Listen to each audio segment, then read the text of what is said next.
तेरी सरकार में लाता है रजा उसको शफी, जो मेरा गौस है और लाडला बेटा तेरा। जिन लोगों को दुरूद शरीफ याद हो बाबा से बुलंद पढ़ लें।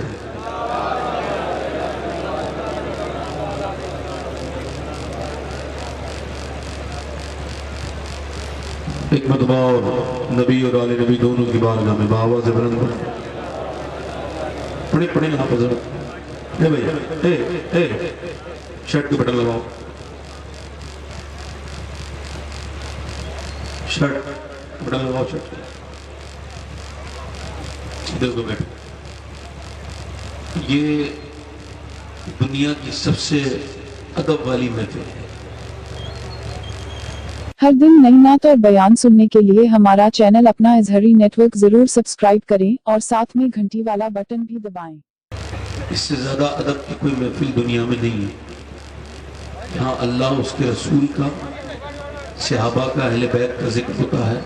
वो सबसे बड़ी अदब की जगह होती है और अदब इंसान को बादशाह बनाता है और बेअदबी इंसान को ज़लील ख्वार कर देती है। आप बैठे रहें आराम से, सुकून से बैठ जाएं। जिन्हें जाना हो वो जल्दी चले जाएं। वो लोग बैठे रहें जो कुछ लेने के लिए आए हैं और आप लोग काफी तादाद में यहाँ तशरीफ फरमा है। तो मुझसे हिसाब होगा क़यामत के दिन जरूर। मैं डरता हूं जब ज्यादा पब्लिक होती है तो 10-15 लोग बैठे होते तब भी डर मुझे इतना ही लगता है कि अगर अल्लाह ने मुझसे क़यामत के दिन पूछ लिया कि मेरे बंदे तेरे सामने बैठते थे उस वक्त में जबकि उनके पास अपने रिश्तेदारों के लिए वक्त नहीं होता था, उसके उन लोगों के पास उस वक्त अपने अजीजों से मिलने का वक्त नहीं था, तो वो तेरे पास रात में बैठते थे, तो तूने उनसे क्या बात की, क्या समझाया? कहीं कहकहों को फरोख्त तो न दिया? अपनी तकरीर की जुल्फे तो न सवारता रहा? आज वक्त है कि लोग सुनने आते हैं। मुझे लगता है कि करीब में वो वक्त है कि हम सुनाना चाहेंगे तो कोई सुनने वाला नहीं मिलेगा। इस वजह से इसे गनीमत समझ रहा हूं मैं। आप मुझे जानते नहीं, आप में से किसी ने मेरी तकरीर सुनी कभी? अच्छा, चंद 10-15 लोगों ने सुनी है, तो आप लोग मुझे जानते नहीं। मुझे जानने के लिए थोड़ी देर बैठना जरूरी है। अपनी औकात सिर्फ इतनी है, कुछ नहीं बात सिर्फ इतनी है, कल भी टुकड़ों पे उनके पलते थे, अब भी टुकड़ों पे उनके पलते हैं। सब तारीफें अल्लाह के लिए हैं जिसने हमें अपने हबीब का उम्मती बनाया। आप देखते नहीं, आपसे मुझे कहना पड़ता है सुभान अल्लाह कहिए। नहीं, मैं कह रहा हूँ आपसे एक बात। ये हमारे नाजिम साहब हैं, अल्लाह इन्हें सलामत रखे। ये आपसे कह रहे हैं कहिए सुभान अल्लाह, तब कहीं जाके आप एक मर्तबा कहते हैं। आप सोचिए, अगर रब ने तुमसे ये भी पूछ लिया कि तू तो मुझे पाक भी कहता था, तो किसी के कहने पर कहता था, फिर क्या बनेगा आपका और मेरा क्या बनेगा? जबकि उसकी रहमत का अंदाजा आप कर सकते हैं? नहीं। आप इंसान बनाए गए, इसमें आपकी कोई मर्जी नहीं थी अपनी। ये फकत उसकी रहमत थी कि उसने आपको इंसान बनाया। अगर वो आपको इंसान ना बनाता तो आप क्या कर लेते? ये तो खालिक का मामला है, उसकी मर्जी है। ये तो कंपनी जिसकी होती है उसकी मर्जी होती है, वो किसे शिफ्ट बनाएगा और किसे वो बैगनार बनाएगा। ये तो अपनी तो प्रोडक्ट की कोई मर्जी नहीं होती ना। तो ऐसी हमारी कोई अपनी मर्जी नहीं थी, ये उसका करम। हजरत सैयदना सैयद अहमद कबीर रफाई नासिरिया बगदाद शरीफ, ये हुसैनी सादात में से थे। ए भाई, ए टोपी वाले, क्या हुआ? ऐसे लोगों को जलसे में नहीं आना चाहिए। जो लोग कुछ सुन नहीं सकते, उन्हें क्या जरूरत है यहाँ आने की? कोई उन्हें बुलाने जाता है? नहीं बुलाने जाता ना। अच्छा, हिदायत कब मिलेगी? जब आदमी सुनेगा। और जब सुनेगा ही नहीं तो हिदायत क्या होगा? उसके इनबॉक्स में चली जाएगी क्या? उसके मैसेज बॉक्स में चली जाएगी? बंदा जब ऐसे उठेगा, जाएगा, आएगा। एक बार शेख आजम मेरे इमाम फरमाते हैं, जो तेरे जिक्र से जाहिल है या गौस, वो जिक्रुल्लाह से गाफिल है या गौस। फरमाते हैं तसव्वुफ तेरे मकतब का सबक है, तसर्रुफ पर तेरा आमिल है या गौस। फरमाते हैं उलूहियत ही अहमद ने न पाई, नूवत ही से तू आतिल है या गौस। गौस आदम तकरीर कर रहे हैं, जैसे ये आदमी परेशान कर रहे हैं, चील आ गई चील। मेरे इमाम कहते हैं तेरी चिड़िया है तेरा दाना पानी, तेरा मेला तेरी महफिल है या गौस। तो वो चील आ गई ना, तो वो बोल रही थी जोर जोर से। गौस पाक को जलाल आ गया, क्योंकि आपके जो सामईन थे ना वो उसे देख के परेशान हो रहे थे, उसकी आवाज से मुतासिर हो रहे थे। गौस पाक की तकरीर में रखना पैदा हो रहा था। आपने फरमाया देखा ना उसे, तो जलाल में देख दिया ऐसे। लिखा है जैसे देखा ना गौस पाक ने, चील नीचे गिर गई, 2 टुकड़े हो गए। उसके बाद ना गौस पाक ने अपनी तकरीर मुकम्मल की और इरशाद फरमाया उसके पास जाके उठ जा। वो उठ गई, वो उड़ने लगी, और जब वो उड़ने लगी गौस पाक ने फरमाया अभी ना उड़, पहले बात सुन के जा। आपने फरमाया सुन, आज के बाद याद रखना जब अब्दुल कादिर तकरीर कर रहा हो तो इधर से मत गुजर के जाना। इस बार जिंदा किया, अगली बार जिंदा नहीं करूंगा मैं। समझ रहे हैं आप? तो ये बुजुर्गों का तरीका रहा है ये। हाँ, ये समझ रहे हैं आप? बैठ के आराम से सुने मेरी बात को। मैं जो बात सैयद अहमद कबीर रिफाई, तो कभी कभी आप मखलूक पर रहम करना सीखिए। खालिक ने आपको अशरफ बनाया, इसका मतलब ये नहीं अपने नीचे वाली मखलूक पे आप जुल्म करते रहें। सैयद अहमद कबीर रफाई, ये चूंकि एक उर्स का प्रोग्राम है तो मैं एक ऐसे शख्स का जिक्र करता हूँ कि जिसके बारे में मौलवी ज़करिया, जो कि हमारा कोई मौलवी नहीं है, वो देवबंदियों का मौलवी है, उसने फजाइल दुरूद में लिखा है कि जब वो लिखता है कि जब ये सैयद अहमद कबीर रिफाई बगदाद में दुरूद पढ़ते थे तो हुजूर की हदीस है जो मुझ पे दुरूद पढ़ता है मैं उसे जवाब देता हूँ।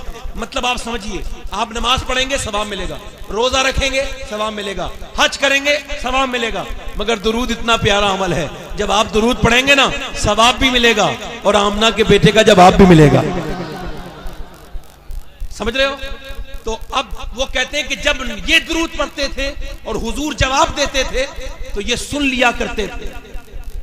कहां से? बगदाद से सुनते थे, तकरीबन 1000 किलोमीटर दूर, और वो भी हुजूर अपनी मुबारक तुरबत से जवाब देते थे, ये सुन लिया करते थे। और फिर इसके आगे की वो रिवायत बयान करता है मौलवी ज़करिया, और इसके रावी मेरे शेख मेरे गौसे आजम भी हैं।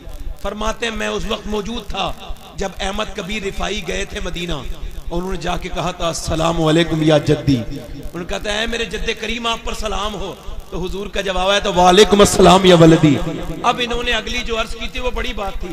उन्होंने कहा तो नाना पहले सलाम पढ़ता था मैं अपने घर से, जवाब आवाज तो जब भी सुन लेता था मैं आपकी, आज तो दर पे आ गया हूँ।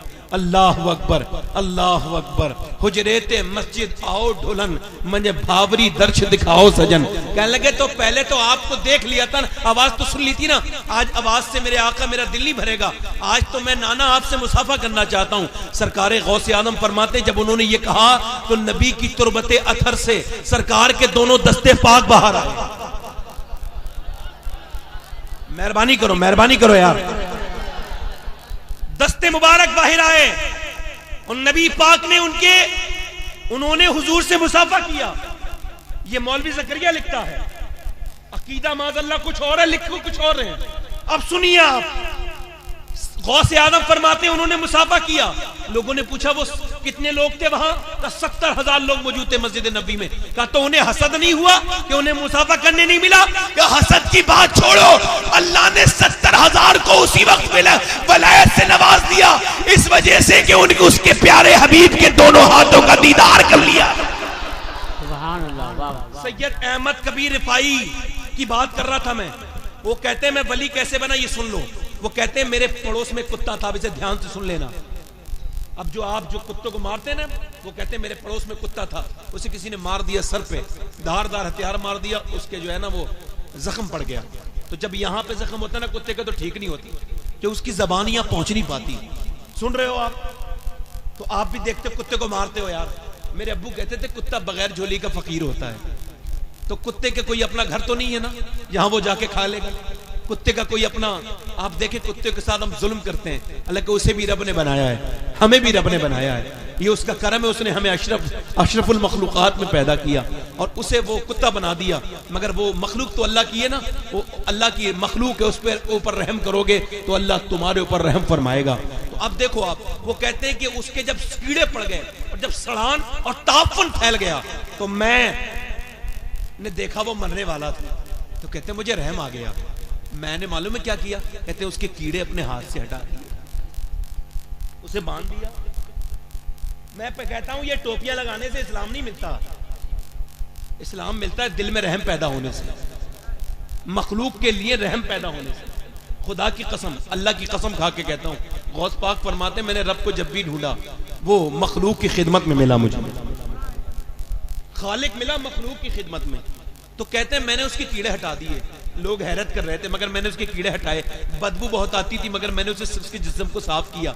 ये सैयद थे, सैयद कहते जब तक मैं कुछ नहीं था, मगर उस वक्त भी हुसैन की औलाद थे। बने रहो सैयद, चुम्बाते रहो हाथ, मगर मिलेगा कुछ नहीं। खुद ही को कर बुलंद इतना कि हर तकदीर से पहले खुदा बंदे से खुद पूछे बता तेरी रज़ा, मिटा दे अपनी हस्ती को अगर कुछ मर्तबा चाहे। ये जो खुद ही रहेगी ना तो खुदा नहीं मिलेगा। है? देखें आप, ये बने रहे वो बने रहे। वो कहते हैं मैं सैयद था मगर मैंने उसकी कीड़े हटाए और फिर उसके ऊपर मरहम लगाया। कहते लगाते लगाते लगाते लगाते ना उसके मरहम लगाते लगाते वो कुछ दिनों में ठीक होने लगा। कहते जैसे जैसे वो ठीक होता था मेरे दिल का हालत कैफियत बदल रही थी। कहते हैं वो जब बिल्कुल ठीक हो गया, रब ने उसी दिन मुझे अपनी वली बना लिया, अपनी विलायत से नवाजा।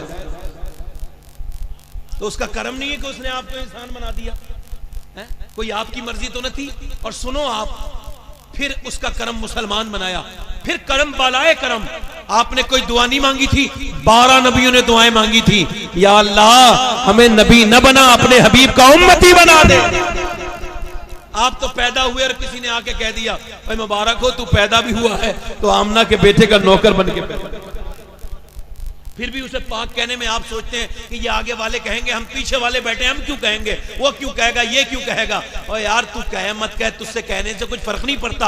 अल्लाह पाक था, अल्लाह पाक है, उससे कहने से कोई फर्क नहीं पड़ता है। मगर जब बंदा अपने पाक होने के लिए उसे पाक कहता है ना, उसके दिल में जब जज्बात होते हैं और वो कहता है रब्बुल आलमीन सुभान अल्लाह सुभान अल्लाह, अल्लाह की रहमत जोश में आती है। फरिश्तों से पूछता है ये क्या कह रहा है मेरा बंदा। फरिश्ते अर्ज करते हैं मौला वो तुझे पाक कह रहा है। मेरा रब फरमाता है फरिश्तों गवाह हो जाओ, मैं तो पाक हूं, मगर मुझे जिसने दिल से पाक कहा है मैंने उसे गुनाहों से पाक कर दिया है। दोनों हाथ उठा के कहो यार जरा सुभान अल्लाह। अभी आपको कहना, फिर अभी आप सेल्फ स्टार्ट बनेंगे नहीं बनेंगे, या धक्का प्लेट वाला हिसाब हो जाएगा हमेशा। जोर से बोलो ना सुभान अल्लाह, दिल लगा के बोलो। अच्छा आप बोल रहे हो ये बड़ी बात नहीं है। हुजूर को देख के हुजूर के जिक्र में वो बोलता है जो कभी ना बोला। नुज़रतुल मजालिस में है कि एक औरत हुजूर से बड़ी नफरत करती थी, यहूदन थी, तो हुजूर से नफरत करती थी। एक बार राह से निकलते वक्त रास्ते में हुजूर से उसका रास्ते में सामना हो गया, तो उनने हुजूर को कुछ गलत सलत बातें की, कुछ गालियां जैसी बातें की, माज़अल्लाह बदतरीन बातें की, कुछ हुजूर को बुरा भला कह रही थी, मुंह बिगाड़ा उसने हुजूर को देख के। तो उसकी गोद में 3 महीने का बच्चा लगा था। हुजूर ने तो कुछ नहीं कहा, मेरे आका तो नजर झुका के आगे की तरफ तशरीफ ले गए। मगर वो जो उसका बच्चा ना 3 साल का, वो 3 महीने का, वो कभी नहीं बोला था। उसने अपनी माँ का कान पकड़ के ना अपनी तरफ मुखातब किया और कहने लगा तुझे शर्म नहीं आती, जिसके लिए अल्लाह ने पूरी कायनात बना रही है तू उसे बुरा भला कह रही है, उसकी शान में गुस्ताखी कर रही है। कहने लगी तुझे कैसे पता। कहने लगी उसी रब ने जिसने उसे हबीब बना के भेजा है, मुझे अब ज़बान इस वजह से दी है वक्त से पहले ताकि मैं अल्लाह के हबीब की शान बयान कर सकूं। कहने लगी जब तू बेजबान होके उनका गुलाम बन गया तो मैं जबान वाली होके क्यों नहीं बनूंगी। आगे जाके बोली मेरा बेटा आपको मानने लगा, उसकी माँ भी आप पे कलमा पढ़ के मुसलमान होती है, ईमान लाती। तो जरा दोनों हाथ उठा के बोल दो जरा सुभान अल्लाह। देखो भाई मुझे सुन लो, मैं थोड़ी देर जितनी देर आप मुझे सुनते जाओगे दिल लगता रहेगा आपका। मैं सरकार गौस पाक का खादिम हूं और बड़ी बात होती है, मेरी किस्मत की कसम खाएं सगाने बगदाद। अल्लाह अकबर है, अल्हम्दुलिल्लाह। दूर रहकर भी मैं गौस पाक की बारगाह में अपना हमेशा जिक्र किया करो गौस पाक का। अल्लाह फरमाते हैं जो गौस पाक को याद नहीं करता वो अल्लाह की याद से महरूम हो जाता है ना। ये गौस आजम का वक्त है ये। तो मैं चाहता हूँ 2-3 शेर पढ़ दूँ तरन्नुम के साथ, ताकि इन शोरा की लिस्ट में न सही तो कम से कम इन शोरा के खादिम खुद्दाम की लिस्ट में मेरा नाम शामिल हो जाए। 2-3 शेर पढ़ता हूँ, आप जरा जोर से बोले सुभान अल्लाह। हल्का सा माइक का ईगो बढ़ा दे। मैं पीर नसीरुद्दीन नसीर हजरत पीर मैर अली शाह के पोते की कलाम पढ़ता हूँ और देखता हूँ कि आप हजरात कितना अच्छे से सुनते हैं। वैसे आप मेरी तकरीर पूरा सुन के जाएं, कुछ बदले ना बदले आपका दिल बदल जाएगा इंशाअल्लाह, अगर दिल से सुनेंगे आप तो इंशाअल्लाह, है ना। मैं इंशाअल्लाह बयान करूंगा। मुझे 10 मिनट हो गए, मैं 1.5 घंटा मैंने इनसे कहा था, तो इससे ज्यादा क्रॉस करूंगा भी नहीं। जोर से बोले सुभान अल्लाह। हल्का सा भाई आवाज बढ़ा दें और फिर बाद में ठीक कर दें। माइक बहुत अच्छा है आपका, मेरी आवाज ही अच्छी नहीं है। उसकी वजह यह है कि माइक बहुत अच्छा है, चूंकि मुझसे हिसाब होगा, क़यामत के दिन इससे कोई हिसाब नहीं होगा। माइक बहुत अच्छा है। जोर से बोल दे दोनों हाथ उठा के या रसूल अल्लाह। देखिए जो लोग हाथ नहीं उठा रहे हैं वो क्या समझूं मैं उन्हें, मगरूर है वो, क्या समझूं मैं उन्हें, मजबूर है वो। अगर कोई दिक्कत ना हो तो दोनों हाथ उठा के कहो सुभान अल्लाह। एक मैं ही नहीं उन पर कुर्बान ज़माना है, एक मैं ही नहीं उन पर कुर्बान ज़माना है, जो रब्बे दो आलम का महबूब यगाना है, जो रब्बे दो आलम का महबूब यगाना है। कल पुल से हमें जिसने खुद पार लगाना है, कल पुल से हमें जिसने खुद पार लगाना है, ज़हरा का वो बाबा है, हसनैन का नाना। नीचे रख दे भाई, रख दे नीचे रख दे, जोर से बोले ज़हरा का वो बाबा है, हसनैन नाना। समझ रहे हो, बगैर हुजूर की औलाद के कोई काम पार नहीं हो सकता।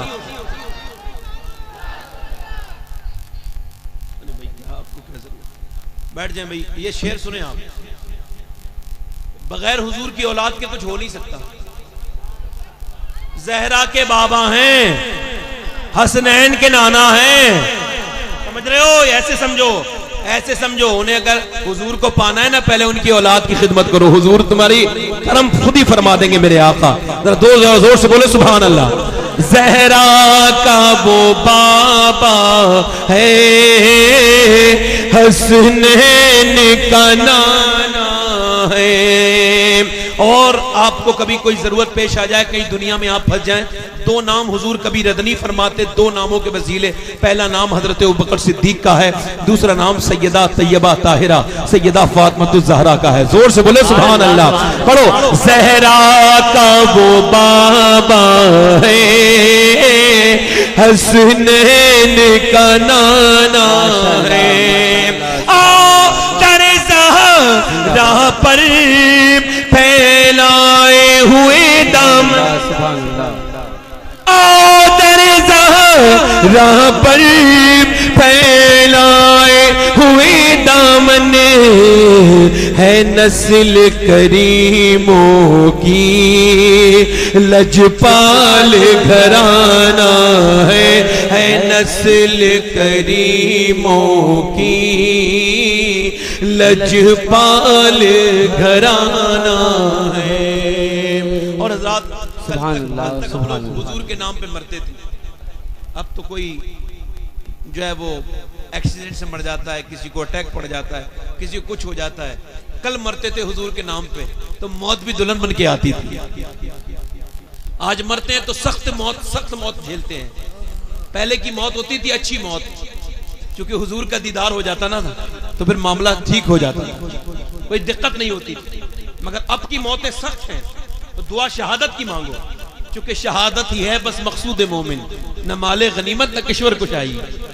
समझ रहे हो आप, शहादत मकसद है मुसलमान का। समझ रहे हैं आप? तो अपने आप के लिए शहादत वाली मौत मांगो।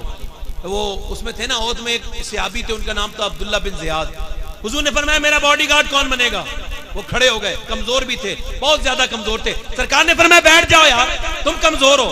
तो बैठ गए। फिर हुजूर ने कहा मेरा कौन बॉडीगार्ड बनेगा? फिर खड़े हो गए। नबी ने फरमाया तुम बड़े कमजोर हो, बड़े कमजोर थे, ये कह रहे जिस्म के आदमी थे। बैठ गए। हुजूर ने फरमाया बैठ जाओ। तीसरी बार नबी ने फरमाया कौन मेरा बॉडीगार्ड बनेगा, कौन मेरे हिफाजती दस्ते में मुहाफिज बनेगा? ये खड़े हो गए।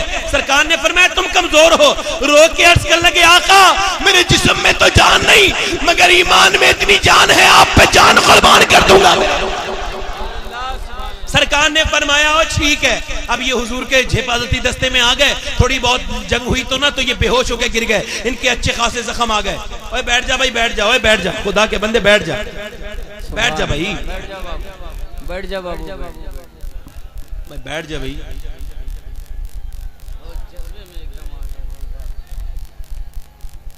बैठ जा, बैठ जा बाबू, बैठ जा। बहुत खूब अच्छा नारा। कहाँ था यार तू? सद्दाम हुसैन शहीद हुआ था, तू कहाँ था उस वक्त यार? चला जाता तू यार इराक, कम से कम सद्दाम की जान तो बच जाती कम से कम तेरी। कहाँ था यार तू? भाई भाई मैं मना कर रहा हूँ, मत कर, नारा लगा मत लगा। शुरू हो रहा है, अल्लाह ताला इसे खुश रखे, ये ईमान की अलामत है। मुझसे भी नहीं रुका ये।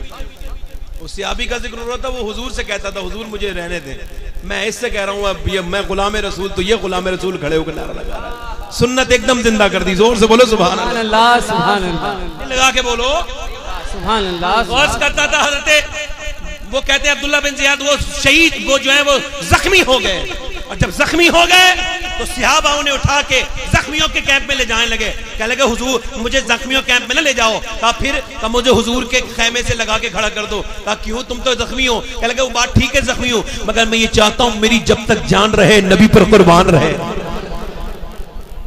अल्लाह के रसूल सल्लल्लाहु अलैहि वसल्लम के खैमे के करीब खड़े हुए, एक जालिम ने तलवार मारी, आधी आंख कट गई, बेहोश जमीन पे गिर गए। मौत करीब थी, मगर मौत जब करीब थी ना तो हुजूर को याद करते थे, पुकारते थे सरकार अब तो आ जाइए। मेरे मुफ्ती आजम फरमाते हैं खुदारा अब आओ कि दम है लबों पर, दमे वापसी तो नजारा करूं मैं, हबीबे खुदा का नजारा करूं मैं, दिलो जान उन पर निसारा करूं मैं। अल्लाह अकबर। हुजूर अकरम सल्लल्लाहु अलैहि वसल्लम को याद कर रहे थे। मैं कहता हूं मेरे आका करीम हम सब की जब रूह निकले, जितने यहाँ हैं या जितने आपके गुलाम पूरी दुनिया में जब रूह निकले, तो हुजूर जरूर करम फरमाना मेरे आका। क्योंकि जब यूसुफ को देखा था औरतों ने तो उंगलियां कट गई थी, पता बिल्कुल नहीं चला था।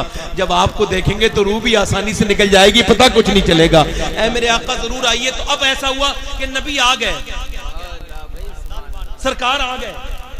देखें भाई कोई मेरा ताउन ना करे तो मुझे बोल के परेशान भी ना करे। सुने आप, तो हुजूर ने ना, सरकार ने ना उनके सर को अपने जानू पर रख लिया। कहां रख लिया? मैं कहता हूं हुजूर 1000 जाने कुर्बान मेरे आका। ऐसी मौत कितनी अच्छी मौत होगी कि मेरे नबी पाक के मुबारक जानू पर रखा है सर। सरकार ने उनके ऊपर की तमाम जितनी भी गर्द थी हटा दी। गर्द हटाने के बाद ना उनकी आंखें देखा, हुजूर को देख रहे थे, सरकार ने आंखों पे हाथ रख दिया। सरकार ने से अर्ज की हुजूर अपना हाथ हटा दे। सरकार ने पूछा क्यों? अर्ज करते मेरे आका मेरी जान जाने वाली, अभी मैं शहीद हो जाऊंगा। मेरा रब मुझसे पूछेगा ना क्या लाया है, तो मैं कह दूंगा अब तेरे हबीब को अपनी आंखों में बसा के लेके आया हूं। इज्जत से न क्यों मर जाए हम नामे मोहम्मद पर, यूं भी किसी दिन हमको दुनिया से तो जाना है, यूं भी किसी। और मक्ता सुन ले, महरूम करम इसको रखना न सरे महशर, महरूम करम इसको रखना न सरे महशर, जैसा है नसीर आखिर साहिल तो पुराना है, जैसा है फकीर आखिर साहिल तो पुराना है नस्ल करीमों की लजपाल। मैं आज आपसे जिक्र करता हूं, जरा आप ध्यान से सुने। ये इमाम अली मकाम का जिक्र है ना, तो मैं चाहता हूं, आज आपने इमाम अली मकाम के नाना का तो बहुत जिक्र सुना और हमारा मुकद्दर है हुजूर का जिक्र सुनना। मेरे इमाम कहते हैं हश्र तक डालेंगे हम पैदाइशे मौला की धूम, मिस्ल फारस नजद के कले गिराते जाएंगे। मगर मैं कहता हूं आज मेरा दिल चाहता है, हुसैन के नाना तो बेमिसाल हैं ही, मैं हुसैन की नानी का भी जिक्र कर दूं आपसे। तवज्जो है भाई, तवज्जो है? हुसैन के नानी का तो भी जिक्र कर दूं है? हुसैन की नानी क्या नाम है उनका? मेरे इमाम कहते हैं सगी मां, पहली मां, कहफे आमनो अमा, हक गुजारे रफाकत पे लाखों सलाम। सैयदा खतीजतुल कुबरा, स्टेटस देखिए, सबसे पहला कलमा पढ़ने वाली, सबसे पहले उन्हें कलमा पढ़ा, हुजूर को वही नाजिल हुई और हुजूर ने आके इन्हें सुनाया। सबसे पहले मेरे नबी ने जिसे कुरान सुनाया वो कोई मर्द नहीं था, बल्कि हुजूर की बीबी सैयदा खतीजा थी। बताए हुजूर ने सबसे पहले किसी मर्द को कुरान नहीं सुनाया, औरत को सुनाया।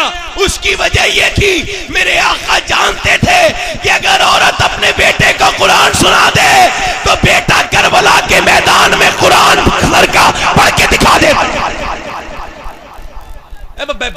बहुत ज्यादा जरूरी नहीं है नारे, बैठ जाओ, सुने, बैठ के सुनो। मुझे कोई सुकून नहीं मिलता नारों से। वो कहते हैं बड़े नारे लगे थे, तकरीर कामयाब हो गई। मैं तो इसे मानता ही नहीं कामयाब है आपको, ये तो मेरे नजर में कोई है ही नहीं कुछ बात। मैं जिस दिन मरूंगा ना और मेरी रूह निकल रही होगी, वो फरिश्ता मुझसे कह देगा तेरा रब तुझसे राजी है, उस दिन मैं अपने आप को कामयाब मान लूंगा, अभी तो नहीं मानता। आप समझ रहे हैं? सैयदा खतीजतुल कुबरा, उनका स्टेटस देखिए, अली की सास है। किसकी सास है? बोलो, मेहरबानी करके बोलो, किसकी सास है? अली की सास है, हसनैन की नानी है, हसन हुसैन की नानी है, और सैयदा फातिमा की वालदा है, और नबी की सबसे ज्यादा पसंदीदा महबूबा बीवी है। इतनी मोहब्बत हुजूर को किसी से नहीं है अपनी बीवियों में जितनी सैयदा खतीजा से है। अच्छा, हुजूर के साथ ये कहना थी, ये बेअदबी होती है।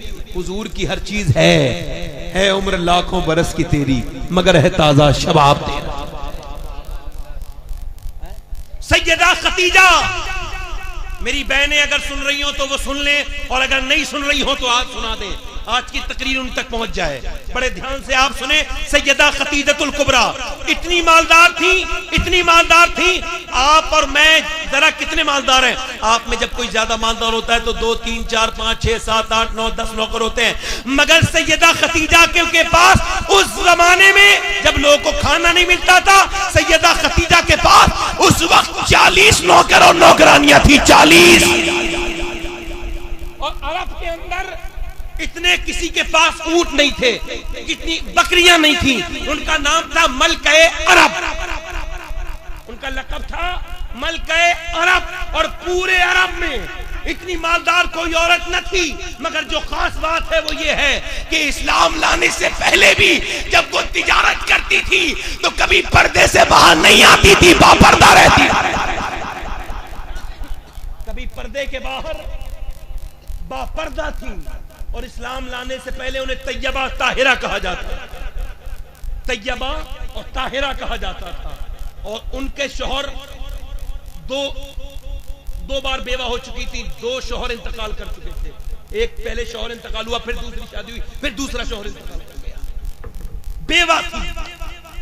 मगर उनसे हुजूर की जो शादी हुई है ये कोई इत्तेफाक नहीं है, ये मेरे रब की मर्जी थी। ध्यान से सुनो, सुनो। शाह अब्दुल्ला मुहद्दिस देहलवी लिखते हैं कि काबे में मेला लगता था सिर्फ औरतों का। तो वो कहते हैं जब औरतों का मेला लगता था, एक बार सैयदा खतीजा उसमें शामिल थी मेले में, और वो मेला लगा हुआ था। एक अहले किताब आलिम आ गया, उसने आके कहा अगर मेरा इल्म सही है तो ये वो मक्का है जहां अल्लाह के हबीब आने वाले हैं और कुछ दिनों के बाद ही आने वाले हैं, और अगर मेरा इल्म सही है तो तुम में कोई ऐसी औरत यहां मौजूद है जो उस अल्लाह के हबीब की बीवी बनेगी, उनकी बीवी बनेगी, उनके निकाह में आएगी। सैयदा खतीजा कहती है और औरतों ने तो भगा दिया, परेशान कर दिया, तकलीफ दी, मगर मैंने परेशान नहीं किया, मैंने तो उसे नजराना दिया और फिर मैंने काबे की तरफ दुआ की है, काबे के मालिक अगर तेरा हबीब इसी मक्के में आने वाला है तो फिर खतीजा को उसकी कनीज बना दे, खतीजा की झोली में उसकी मोहब्बत डाल दे। कहती है मैंने दुआएं मांगी थी। सैयदा खतीजतुल कुबरा कहती है कि एक बार मैं सो रही थी तो मैंने ख्वाब में क्या देखा कि मेरे आंगन में एक आसमान का सूरज आ गया है। बोलो क्या आ गया है? बोलो आसमान का सूरज आ गया है। सैयदा खतीजा फरमाती जब आसमान का सूरज मेरे घर आ गया,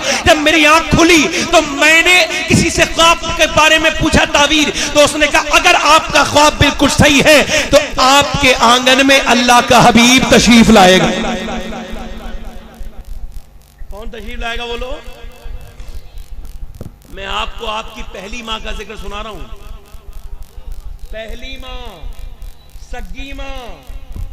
आला फरमाते कहफे अमनोमा, आला फरमाते सुनो जब हम लोगों को तकलीफ होती है ना, मेरा दिल तड़प रहा है, मेरा जल रहा है सीना, ये दवा में ही मिलेगी, मुझे ले चलो मदीना। पढ़ते हैं लोग? नहीं पढ़ते। आपको भी सुकून मदीने जाके मिलता है, मुझे भी मदीने जाके मिलता है, दवा मदीने में मिलेगी, सबको मदीने में मिलेगी। मगर आप, मैं देखो कुछ लोग झूठ भी बोलते हैं। एक शायर साहब को मैंने देखा, मैं किसी को कह नहीं रहा हूँ, एक शायर साहब को मैंने देखा, वो माइक पे थे और वो कहते थे मेरा दिल तड़प रहा है, तो ये हो रहा है, तो वो हो रहा है, तो वो सब हो रहा है। मैं उसके बाद कार में उनके साथ सफर कर रहा था। मैंने कहा मौलाना मैं एक बात बताओ भाईजान, तुम्हें झूठ बोलने को माइक ही मिलता है क्या? कहने लगा क्या हो गया? कहने लगा हुजूर के जलसे। मैंने कहा तुम झूठ क्यों बोलते हो? कहने लगा मैंने कैसे झूठ बोला? मैंने कहा तुम कह रहे थे मेरा दिल तड़प रहा है, मेरा जल रहा है सीना, मैं जाऊंगा, मैं ये वो। फिर मैं बोले कि परेशानी इसमें क्या है? मैंने परेशानी इसमें यह है कि 8 लाख की कार तुमने खरीदी, 1 लाख रुपए खर्च करके मदीने क्यों नहीं जा रहे हो? आखिर तुम्हें तकलीफ किस बात की है? तभी तो बात यह है कि आदमी शायरी करता है और शायरी पब्लिक सुनती है और पब्लिक रिजेक्ट भी करती है। पब्लिक के लिए जब शेर कहे जाते हैं तो पब्लिक कहती है नया सुनाओ, मगर जब आमना के बेटे के लिए कहा जाए तो कोई ये नहीं कहता नया सुनाओ, कहते वही सुनाओ जो पहले सुनाया था, वही सुनाओ जो पहले सुनाया था। मैं मदीने गया था, मदीना शरीफ अल्हम्दुलिल्लाह, मैंने देखा कि इंडोनेशिया के कुछ लोग नबी की बारगाह में सलाम पढ़ रहे थे। वो लाल रुमाल वाली औरतों की डर की वजह से वो दूर सलाम पढ़ रहे थे। मैंने जाके देखा, मैंने कहा देखूं तो इंडोनेशिया के लोग हैं मगर सलाम कौन सा पढ़ रहे हैं। मैं जब उनके करीब गया तो लोग तो इंडोनेशिया के थे मगर जबान इंडोनेशिया की नहीं बोल रहे थे, बल्कि जबान बरेली की बोल रहे थे। कहते थे सबसे आला वो आला हमारा नबी, सबसे वाला वो वाला हमारा नबी।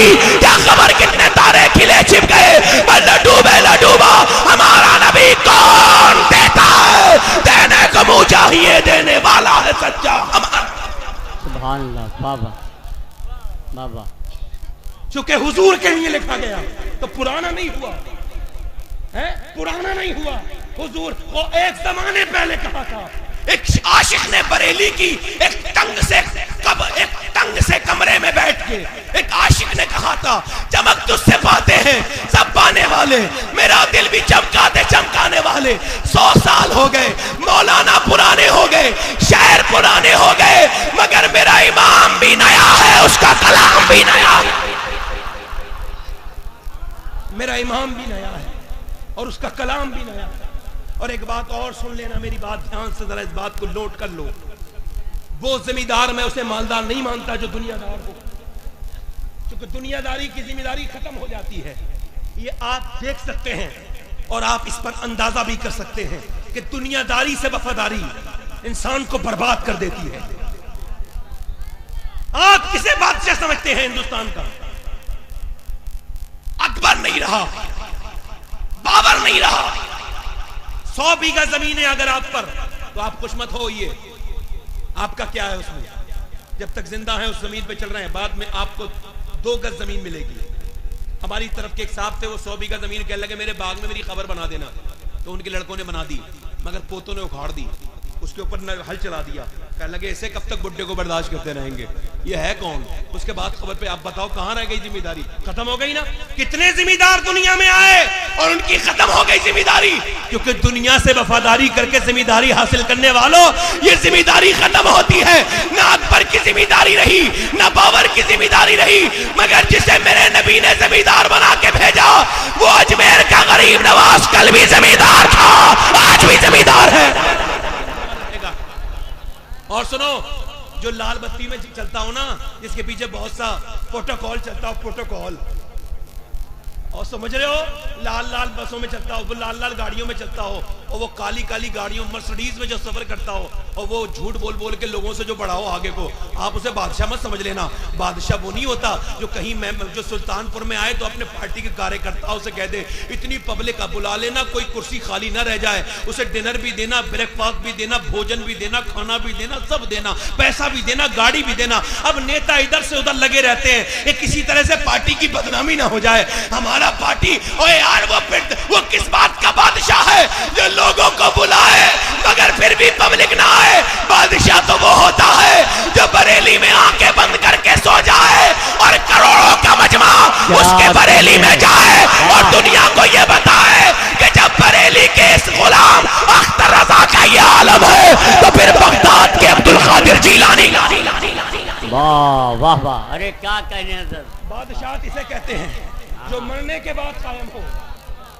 जब ताजु शरिया का जनाजा निकला था मेरे सामने, मैं बरेली के करीब कराने वाला हूँ, तो मेरे सामने हिंदू औरत कह रही थी, मैंने गैर मुस्लिम औरत कह रही थी हजरत का जनाजा देख के, क्योंकि जब हजरत का विसाल हुआ तो हमने देखा हिंदू लंगर कर रहे थे। सही है, ये हमारा मुल्क है हिंदुस्तान, अल्हम्दुलिल्लाह, यहाँ आपस में भाईचारा है।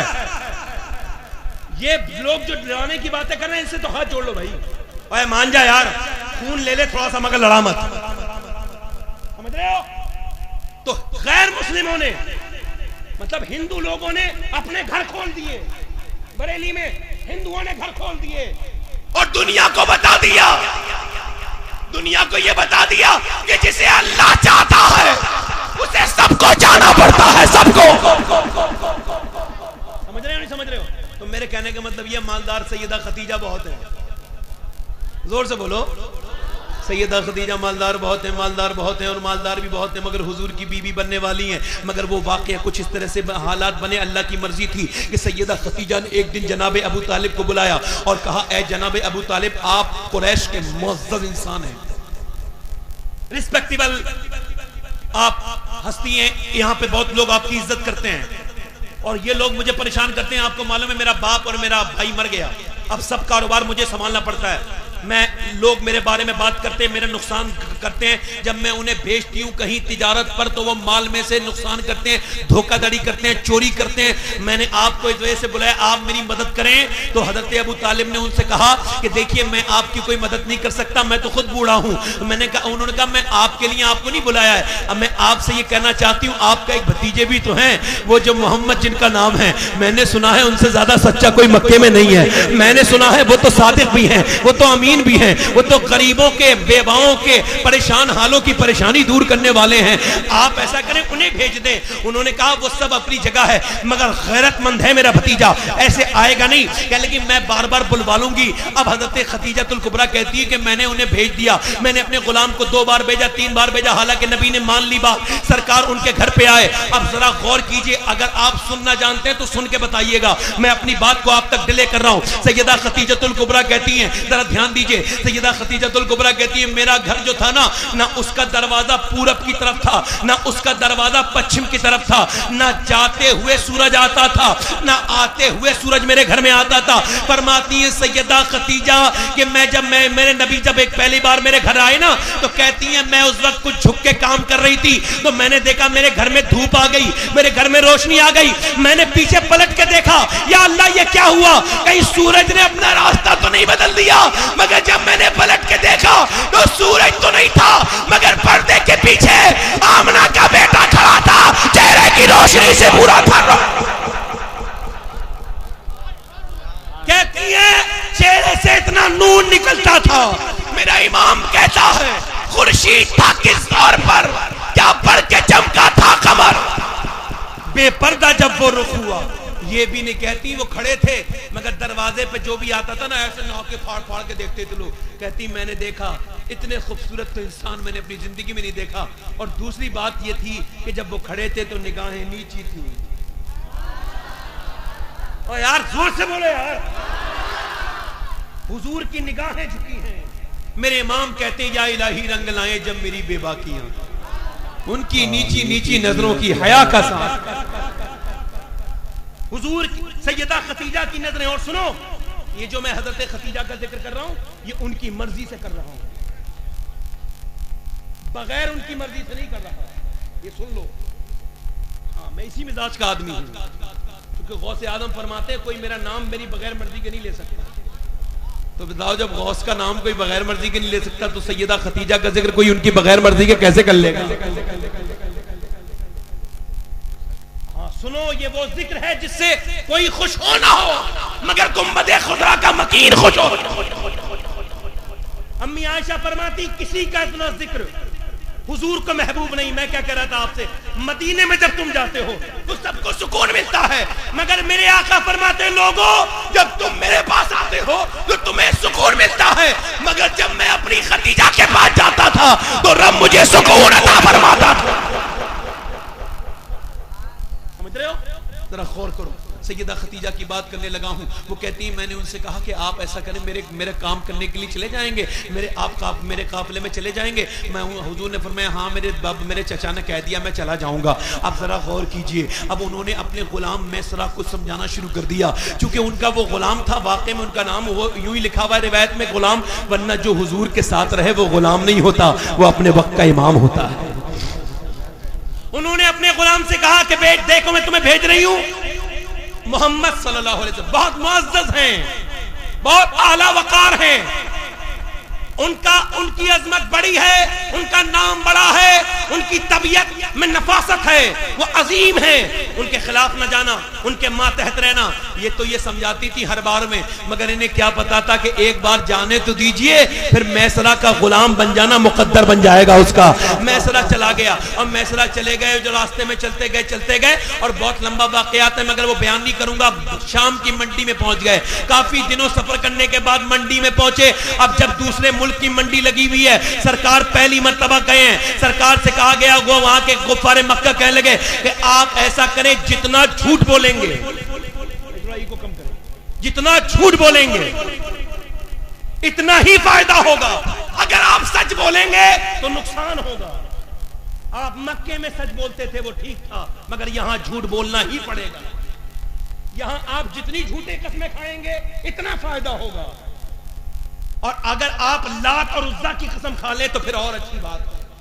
हुजूर ने फरमाया कि मैं झूठ तो किसी कीमत पे नहीं बोलता, और ये जो लात उज़्ज़ा है इनसे तो मैं नफरत करता हूं, मैं सच बोलूंगा। कहने लगे फिर तुझे नुकसान हो जाएगा। हुजूर ने फरमाया नुकसान और फायदा मेरे रब के इख्तियार में है, मैं ऐसा नहीं करूंगा। अब जरा गौर करें, मेरे नबी करीम सल्लल्लाहु अलैहि वसल्लम देख रहे हैं सब झूठी कसमें खा रहे हैं।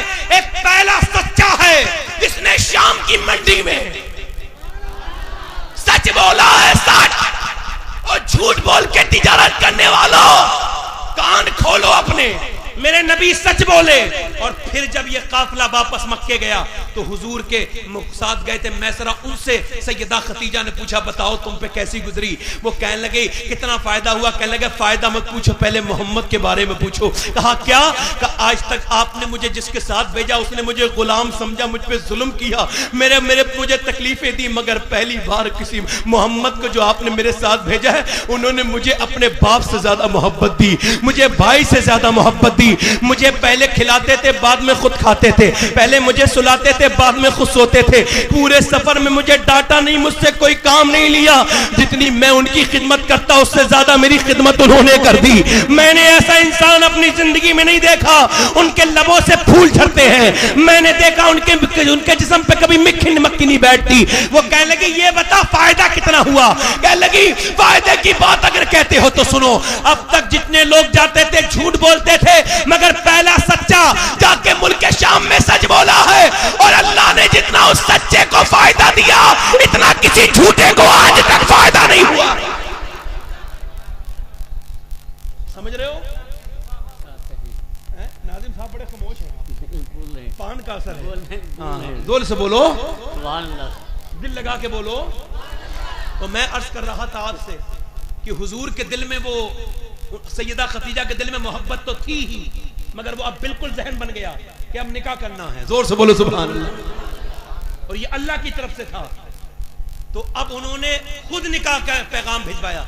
हालांकि सैयदा खतीजा के पास बड़े बड़े मालदार लोग भेजते थे पैगाम कि हमसे निकाह कर लें, मगर उन्होंने खुद भिजवाया।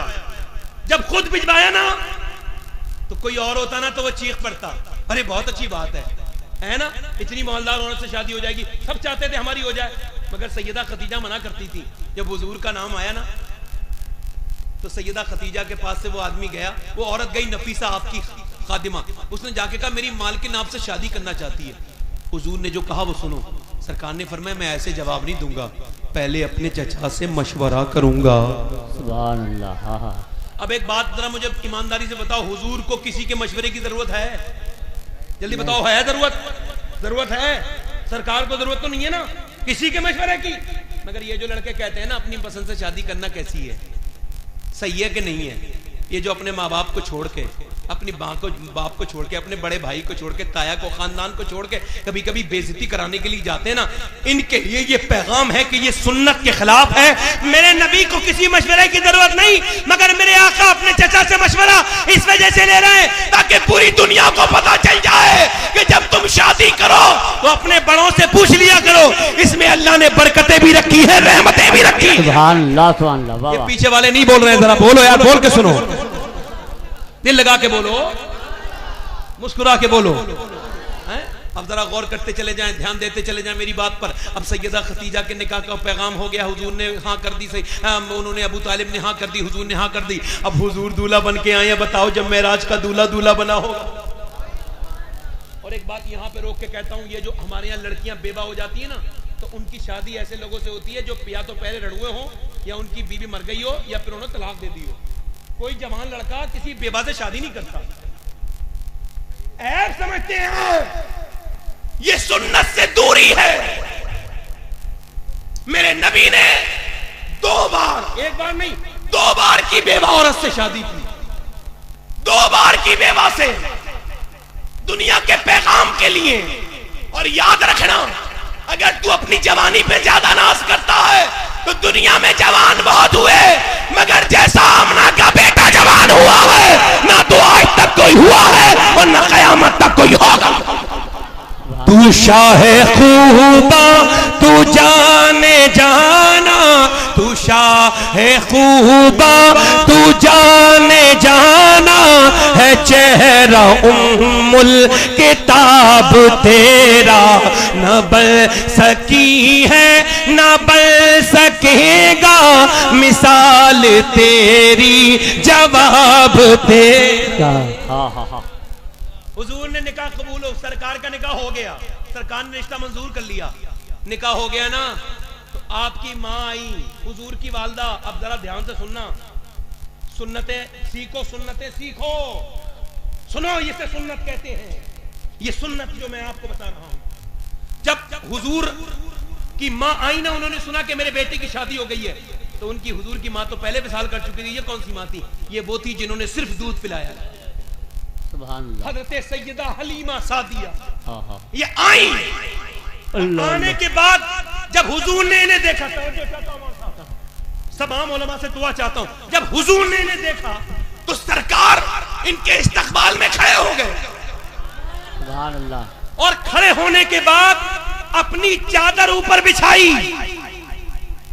देख रहे हैं? और फिर अपनी माँ को ऊपर बिठाला, फिर खुद नीचे बैठ गए। अब बीवी देख रही है ये कौन खातून है, इसका मतलब क्या है?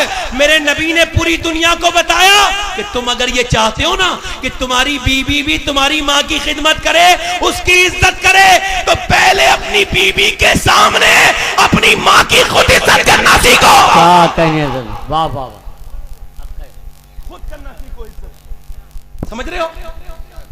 अब जब उन्होंने पूछा ये खातून कौन है, मुअज़्ज़ज़ खातून, तो कहा ये मेरी माँ हलीमा, इसने मुझे दूध पिलाया है। सुभान अल्लाह बोल दो यार। हुजूर की बातें मोहब्बत से सुना करो, दिल में मोहब्बत और पैदा होगी। सुभान अल्लाह। तो हुजूर ने फरमाया ना ये मेरी माँ है, तो सरकार दो आलम की ये बात सुन के ना सैयदा खतीजतुल कुबरा ने उनका हाथ पकड़ा, अंदर ले गई। वो कहती है हलीमा सादिया, आगे का बयान उनका है, वो कहती मैं समझती थी मुअज़्ज़ज़ ये इतनी मालदार औरत है, कहीं ना कहीं ये जो है मगरूर होगी, कहीं ना कहीं इसके अंदर गुरूर होगा, मगर जरा पर भी गुरूर नहीं। मुझे ले गई, बिस्तर पे बिठाल दिया, वहीं खिलाया वहीं पिलाया, मेरे कपड़े धोए, मेरे बाल काटती थी, मुझे खाना खिलाती थी, मुझसे मोहब्बत करती थी, मेरे पास आके बैठती थी। मुझे 40 दिन में इतनी खिदमत की कि पूरी जिंदगी में मेरी किसी बेटी ने इतनी खिदमत मेरी न की। कहती है जब मैं जाने लगी तो मुझे मेरी जाने लगी ना, तो मुझे कहा, मुझसे कहा मैं आपको कोई तोहफा देना चाहती हूं। मैंने कहा ठीक है। तो उन्होंने 40 बकरियां और 1 ऊंट दिया, मुझे खिदमत में, मुझे तोहफे में दिया। ये बहू है जो अपनी सास को ये तोहफा दे रही है। आजकल की बहुओं को सोचना चाहिए, ये जो बूढ़ी औरत की दुश्मन बनी बैठी है, ये जो बुढ़िया है ना, ये कुछ दिनों के बाद इंतकाल कर जाएगी, हाथ पैर तो इसके चलते नहीं, अलबत्ता इसे बुरी बातों का जो थोड़ा सा ये बर्दाश्त नहीं कर पाती। ये तूने जिस बुढ़िया को अपने घर से निकाला है, या तू जिस बेटे को अपना शौहर समझती है, ये पौधा इसी ने लगाया था जिसकी छांव में तू आज बैठती है। ये इस औरतों के साथ जुल्म करने वालों, और मेरी बहनों को बता देना, सैयदा खतीजा ने अपनी सास को ये जो कपड़े दिए ना, ये जो कपड़े दिए, ये जो बकरियां दी और ये जो तोहफा दिया, इस वजह से पूरी दुनिया की औरतों को बताने के लिए कि तुम अगर ये चाहती हो कि तुम्हारे घर में भी बरकतें वैसे ही उतरे जैसे खतीजा और मोहम्मद के घर में उतरती थी, तो तुम अपनी सासों से दामन चुराया ना करो, बल्कि सासों को पर लुटाया करो। अल्लाह तुमसे राजी हो। सुभान अल्लाह, सुभान अल्लाह। वाह वाह, बोलो, जोर से बोलो, दिल लगा के बोलो। और मेरी बात अब जरा सुनिए। अब हुजूर को उन्होंने ना, सैयदा खतीजा ने एक दिन 40 अशरफियां दी। वो अल्लाह माफ करे, 20,000 अशरफियां दी। ये ले लीजिए। हुजूर ने फरमाया क्यों? आप खुश हो जाइए, आपको राजी करने के लिए। सरकार ने फरमाया मैं पैसे से राजी नहीं होता हूं। कहा फिर कैसे राजी होंगे? कहा जितने गरीब है ना मक्के में, मोहताज हैं, परेशान हाल हैं, बेवा औरतें हैं, उनके घर जाके पैसा बांटो। सुन रहे हो भाई? सुन रहे हो? समझ में आ रही है कुछ बात? ये अरब की सबसे अमीर तरीन औरत हुजूर से कहा, हुजूर अभी तो नहीं जा सकती, सुबह कहा, सुबह चली जाना। अब ये हुजूर के निकाह में आने का असर है कि अरब की सबसे मालदार औरत, सबसे ज़िंदार औरत, सबसे गरीब औरत के घर पे दरवाजा खुलवा के मदद करने के लिए जा रही है। सैयदा खतीजा को हुजूर इतना याद करते थे। अम्मी आयशा कहती हैं हुजूर अकरम के पास ज़मानी से हम बार बार सुनते थे सैयदा खतीजा का जिक्र। कहती हैं हालांकि वो बूढ़ी औरत थी, मगर फिर भी हुजूर इनका बहुत जिक्र फरमाया करते थे। कहती हैं एक दिन हुजूर सो रहे थे, और जब हुजूर सोते थे तो किसी की हिम्मत नहीं थी कि जो हुजूर को उठा सके। मैं कहता हूँ आप तो किसी की बात करती हैं, वहां तो जिब्रील भी आते हैं तो आंखें ही मलते हैं। अल्लाह अकबर। सैयदा आयशा सिद्दीका मेरी माँ कहती हैं कि दरवाजे पे दस्तक हुई एक दिन, तो मैं दरवाजा खोलने गई, मुझसे पहले हुजूर ने दरवाजा खोल दिया। कहती है एक बूढ़ी औरत को हुजूर अंदर ले आए। ससुरालियों के साथ कैसा सलूक करना चाहिए सुन लो। एक औरत को हुजूर ले आए, बूढ़ी औरत थी।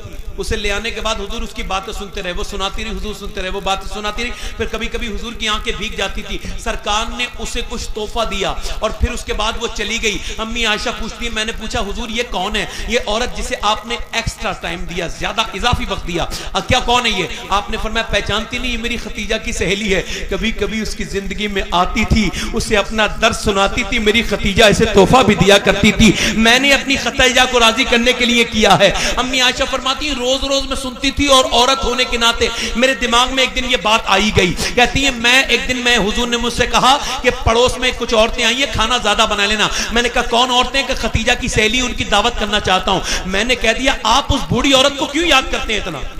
हालांकि आपके निकाह में मुझ जैसी जो जवान औरत मौजूद है। अच्छा मैं आपसे एक बात कहूं, ये इस तरह की तकरीर आपको अच्छी नहीं लगेगी। उसकी वजह यह है कि आप लोग हंसी के कायल हो चुके हैं, आप लोग लतीफे सुनने के आदी हो चुके हैं। माफ कीजिएगा, आप मुझे खत्म कर दूं तकरीर नहीं, चूंकि आप लोग लतीफे सुनते हैं और मौलाना लोगों को हया नहीं आती। वो जो झूठे लतीफे और बदतमीजी जो करते हैं, वो जो मौलाना भी कहलाते हैं और हंसाते भी हैं, उनसे पूछो कुरान कहता है डरने वाला होता है आलिम। और ये कौन से लोग हैं जो लोगों को हंसाते हैं मिंबर पे बैठ कर? इनसे पूछा करो, कभी कभी स्टेज पे यहां पे खड़े होकर पूछा करो, मौलाना क्योंकि हज़रत उमर ने कहा था कि अगर मैं बहक जाऊं तो क्या होगा?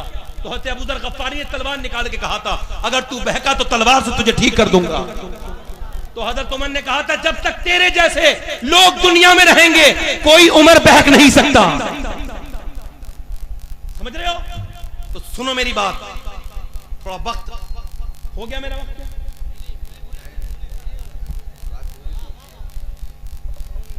नाज़िम साहब ये माइक मुझे यतीम लग रहा है बिल्कुल। आप जरा जोर से बोले सुभान अल्लाह, दिल लगा के बोले। सुनो, तो सैयदा आयशा ने कहा कि मैंने जब ये कहा ना हुजूर से कि आप उस बूढ़ी का जिक्र करते हैं, तो कहती हुजूर का चेहरा बिल्कुल सुर्ख हो गया, सरकार जलाल में आ गए। कहती फिर वो जलाल ना हुजूर के आंसू बन के चेहरे पे आ गया। सरकार इतने सिसक के हुजूर ने सिसकियां ली, फरमाया आयशा आज तो कहा है, आज के बाद कभी मेरी खतीजा के बारे में ऐसे लफ्ज न कहना, क्योंकि तुम ऐसे वक्त की साथी हो जब लोग मेरे पीछे चलते हैं, भीड़ चलती है मेरे पीछे, और वो खतीजा उस वक्त की साथी है जब एक भी शख्स कलमा पढ़ने के लिए तैयार नहीं था। फरमाते हैं जब मैं परेशान होकर घर में आता था ना, जब लोग मेरे रास्ते में कांटा बिछाते थे, जब मुझे लोग तकलीफें देते थे, जब लोग मेरे घर में पत्थर फेंकते थे, और जब मैं घर में आता था तो मेरी खतीजा ना मुझे अपने करीब करती थी, और फिर मुझे रोते हुए देखती थी ना खतीजा, तो मुझे दूध का प्याला पेश करती थी, और प्याला पेश करने के बाद मुझसे कहती थी मेरे आका आप परेशान मत हो, अल्लाह आपको बहुत इज्जतें अता फरमाएगा। सुभान अल्लाह। समझ रहे हैं आप? हुजूर फरमाते हैं एक दिन मैंने कहा खतीजा कोई कलमा पढ़ने के लिए तैयार नहीं है, कोई कहता है मेरे ऊपर कर्जा है, कोई कहता है मैं गुलाम हूं। अब गुलाम ये कहते हैं अगर हमने कलमा पढ़ लिया तो हमें मारा तोड़ा जाएगा, जैसे बिलाल को मारा गया, और कर्जदार कहते हैं कि हमें मारा जाएगा, हम पे कर्ज वाले सख्ती करेंगे, शिद्दत करेंगे। तो अम्मी खतीजा ने हुजूर से अर्ज की मेरे आका मेरा माल कौन से दिन काम में आएगा, आप उन सबको बुला लीजिए। हुजूर ने सबको बुला लिया, एक पंडाल लग गया, और पंडाल में बहुत ज्यादा जो है वो माल लगा हुआ है, सोना वगैरह है। अम्मी सैयदा खतीजा ने फरमाया ओ लोगो यहाँ आओ, सब आ गए। फरमाया ओ गुलामो तुम भी सुनो, और ए कर्जदारों तुम भी सुनो, तुम्हारा कर्ज उतारना ये मेरा काम है, और तुम्हें गुलामी से आजाद करना ये भी मेरा काम है, और फिर तुम्हें अल्लाह से मिला देना ये मोहम्मद मुस्तफा का काम है। सुभान अल्लाह, सुभान अल्लाह, वाह वाह, नारे तकबीर, नारे रिसालत। हुजूर फरमाते मेरे ऊपर उसने माल खर्च किया, और अल्लाह ने उसके जरिए मुझे फातिमा अता की। मैं मुख्तसर कर रहा हूं, फातिमा अता की। जब मेरे नबी गारे हिरा पर जाते थे ना, और जब हुजूर गारे हिरा पर, मैंने वो गारे हिरा देखा है, मैं वहां गया था, मैंने वहां की वो पत्थर भी देखे जिस पे नबी करीम के आंसू गिरते थे। गारे हिरा ने देखे हैं सजदे रसूल के, है याद पत्थरों को इबादत रसूल की। मैंने नबी पाक का वो गारे हिरा देखा है। अल्लाह अकबर, गारे हिरा पर नबी पाक चले जाते थे तो अम्मी सैयदा खतीजतुल कुबरा खाना बनाती थी, और खाना बनाने के बाद 60 साल की उम्र तकरीबन हो चुकी थी, मगर फिर भी बुढ़ापे के आलम में चलती थी। अगर चाहती तो किसी कनीज के गुलाम के जरिए भिजवा देती, मगर नहीं, खुद जाती थी। मैं जब चढ़ा था ना, अभी 1 साल पहले जब मैं चढ़ा था गारे हिरा पर, जब मैं चढ़ रहा था ऊपर तो बार बार चढ़ता था, क्योंकि मक्के से तकरीबन 8 किलोमीटर दूर है और 2.5 किलोमीटर चढ़ाई है, बाकी प्लेन रास्ता है। प्लेन रास्ते के बाद जब मैं ऊपर चढ़ रहा था, बार बार पानी पीता था, बार बार बैठ जाता था, बार बार चढ़ता था, बार बार बैठ जाता था। हालांकि इस वक्त वहां सीढ़ियां भी हैं, उस वक्त सीढ़ी कोई नहीं थी। मेरी माँ खतीजतुल कुबरा जब ऊपर चढ़ती थी ना, अल्लाह अकबर, मैं जब चढ़ रहा था तो सोच रहा था जब मेरी माँ चढ़ी होगी तो कैसे तकलीफ के बाद ऊपर चढ़ती होगी। अल्लाह अकबर, ऊपर चढ़ के जाती थी खतीजतुल कुबरा, और जब खाना लेके हुजूर की बारगाह में पहुंचती थी, अल्लाह जिब्राइल को भेजता था और कहता था मेरे हबीब से कहना अल्लाह उन पे भी सलाम पहुंचाता है, और जो उनकी बीबी खाना लेके आई है अल्लाह उन पे भी सलाम दे। सुभान अल्लाह, सुभान। ये बहुत मुख्तसर शॉर्ट में करके इमाम हुसैन तक जाना चाहता हूं, उनकी वालदा और फिर इमाम हुसैन तक जाना चाहता हूं। सुनो, सैयदा फातिमा ज़हरा अपनी माँ के साथ तरबियत पा रही है। ये माँ है जिनके साए में तरबियत हो रही है। माँ कौन है? सैयदा खतीजा। समझ रहे हैं आप? बाप कौन है? मेरे आका। और देखें आप, हुजूर जब परेशान होकर घर में आते हैं तो सैयदा फातिमा ज़हरा देखती है, बचपन से ये देख रही हैं, उनकी आंखें खुली हैं हुजूर को देखते हुए। हुजूर की बेटियां और भी थी, 4 बेटियां थी, मगर एक बेटी का नाम इस वजह से ज्यादा आता है कि हुजूर की तबलीग में साथ में रही हैं। जितना सख्त वक्त है उस सब में सैयदा फातिमा हुजूर के साथ रही है। समझ रहे हैं आप? तो सैयदा खतीजतुल कुबरा से सैयदा खतीजतुल कुबरा ने सैयदा फातिमा ज़हरा से कहा बेटी अपने अब्बा को बुला लाओ, उनका इंतकाल होने वाला था सैयदा खतीजा का। तो उन्होंने हुजूर को बुला लिया ना, तो सरकार आ गए। तो सरकार से उन्होंने कहा, मेरे सरताज, मैं चूंकि एक इंसान हूं, एक औरत हूं आम, और आप अल्लाह के हबीब हैं, मैंने जो खिदमत करनी थी आपकी मैंने की, जितनी कर सकती थी उतनी की, मगर फिर भी मुझसे कोई गलती हो गई हो, कोई मुझसे दुख पहुंचा हो तो मुझे माफ कर दें।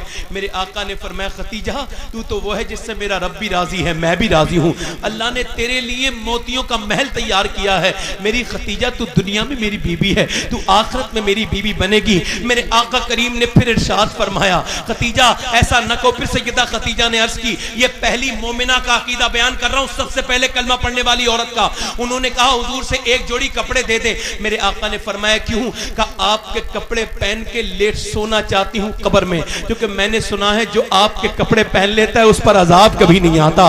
अल्लाह अकबर, ये पहली मोमिन का। हुजूर ने फरमाया, खतीजा तुम तो बात करती हो कपड़े के, तुम कहो तो मैं अपनी खाल निकाल के दे दूं तुम्हें।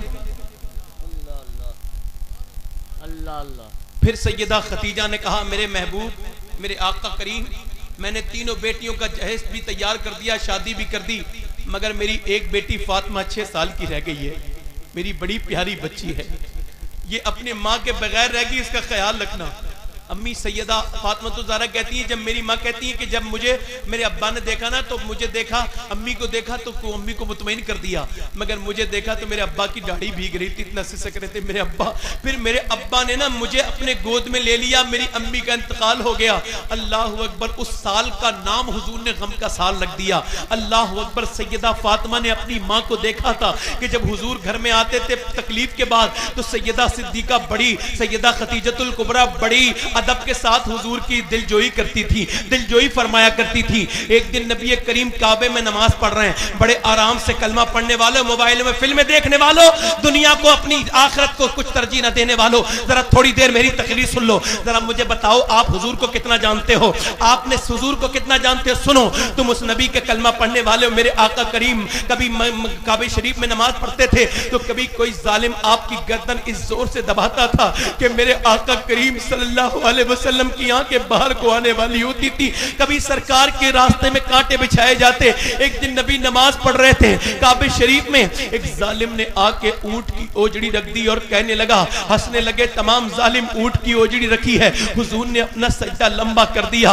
अल्लाह अकबर, वस्जुदू वक्तरिब का मजे हैं, मगर वो लोग समझ रहे हैं कि इनसे हमारा सर नहीं उठ रहा। ये उनकी हिमाकत थी, क्योंकि जिसके गुलाम ने 2 उंगलियों से खैबर का किला उखाड़ के फेंक दिया हो, उसके सामने ये ऊंट की ओजड़ी क्या हैसियत रखती है। मगर मेरे नबी नमाज को लंबा कर रहे हैं, ये जालिम हंस रहे हैं। मेरे आका करीम की आंखों से आंसू बह रहे हैं। सैयदा खातून जन्नत को पता चलता है, 8 साल की बच्ची दौड़ती हुई आती है और आकर के अपने अब्बा को देखती है, उस ऊंट की ओजड़ी को हटाती है और हटाने के बाद फिर पानी लाती है, हुजूर की जुल्फों पे पानी डालती है। मेरे आका अपनी बेटी को देखती है, देखते हैं बेटी अपने बाप को देखती है। जब हुजूर की आंखों में आंसू देखती है तो रो के कहती है, अब्बा आप परेशान मत होना। अम्मी क्या फरमाया करती थी कि अल्लाह आपको बहुत इज्जतें अता फरमाएगा।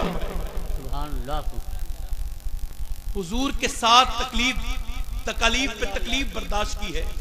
शैब अबू तालिब में 3 साल तक खातून जन्नत भूखी रही हैं, बचपन से झेली है सब चीजें। इतना बड़ा किरदार कि 15 साल की जब हो गई, 15-16 साल की उम्र में हिजरत की, मक्का शरीफ से मदीना शरीफ चली गई। अब निकाह का प्रोग्राम बन रहा है। हजरत अबू बकर सिद्दीक का रिश्ता आया, नबी ने मना कर दिया। हजरत उमर का रिश्ता आया, मना कर दिया। हुजूर ने फरमाया, मेरे रब की मर्जी है फातिमा की निकाह में, जब मेरा रब कहेगा तब मैं शादी करूंगा। सुने, अब जब तमाम 2 सहाबा किराम का रिश्ते हुजूर ने मना कर दिए तो ये दोनों गए। एक शख्स बकरी चरा रहा था, उनके पास चले गए। ये बकरी चराने वाला कौन है ये सुन लो, ये ताजदारे हल अता है, ये सैयदना मौला अली मुश्किल कुशा है।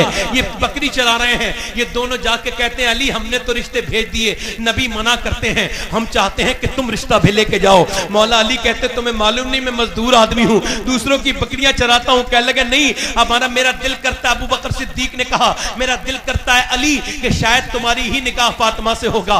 हजरत अली ने इतना सुना तो हुजूर के सामने जाके बैठ गए, मुअद्दब तरीके से बैठ गए, बड़े अदब के साथ बैठ गए। हुजूर ने अली को बैठे देखा, पूछा अली कैसे बैठे हो? फरमाया अरे अली कैसे बैठे हो? अर्ज की मेरे आका आपको देखने का दिल चाहता था, देखने के लिए आया हूं।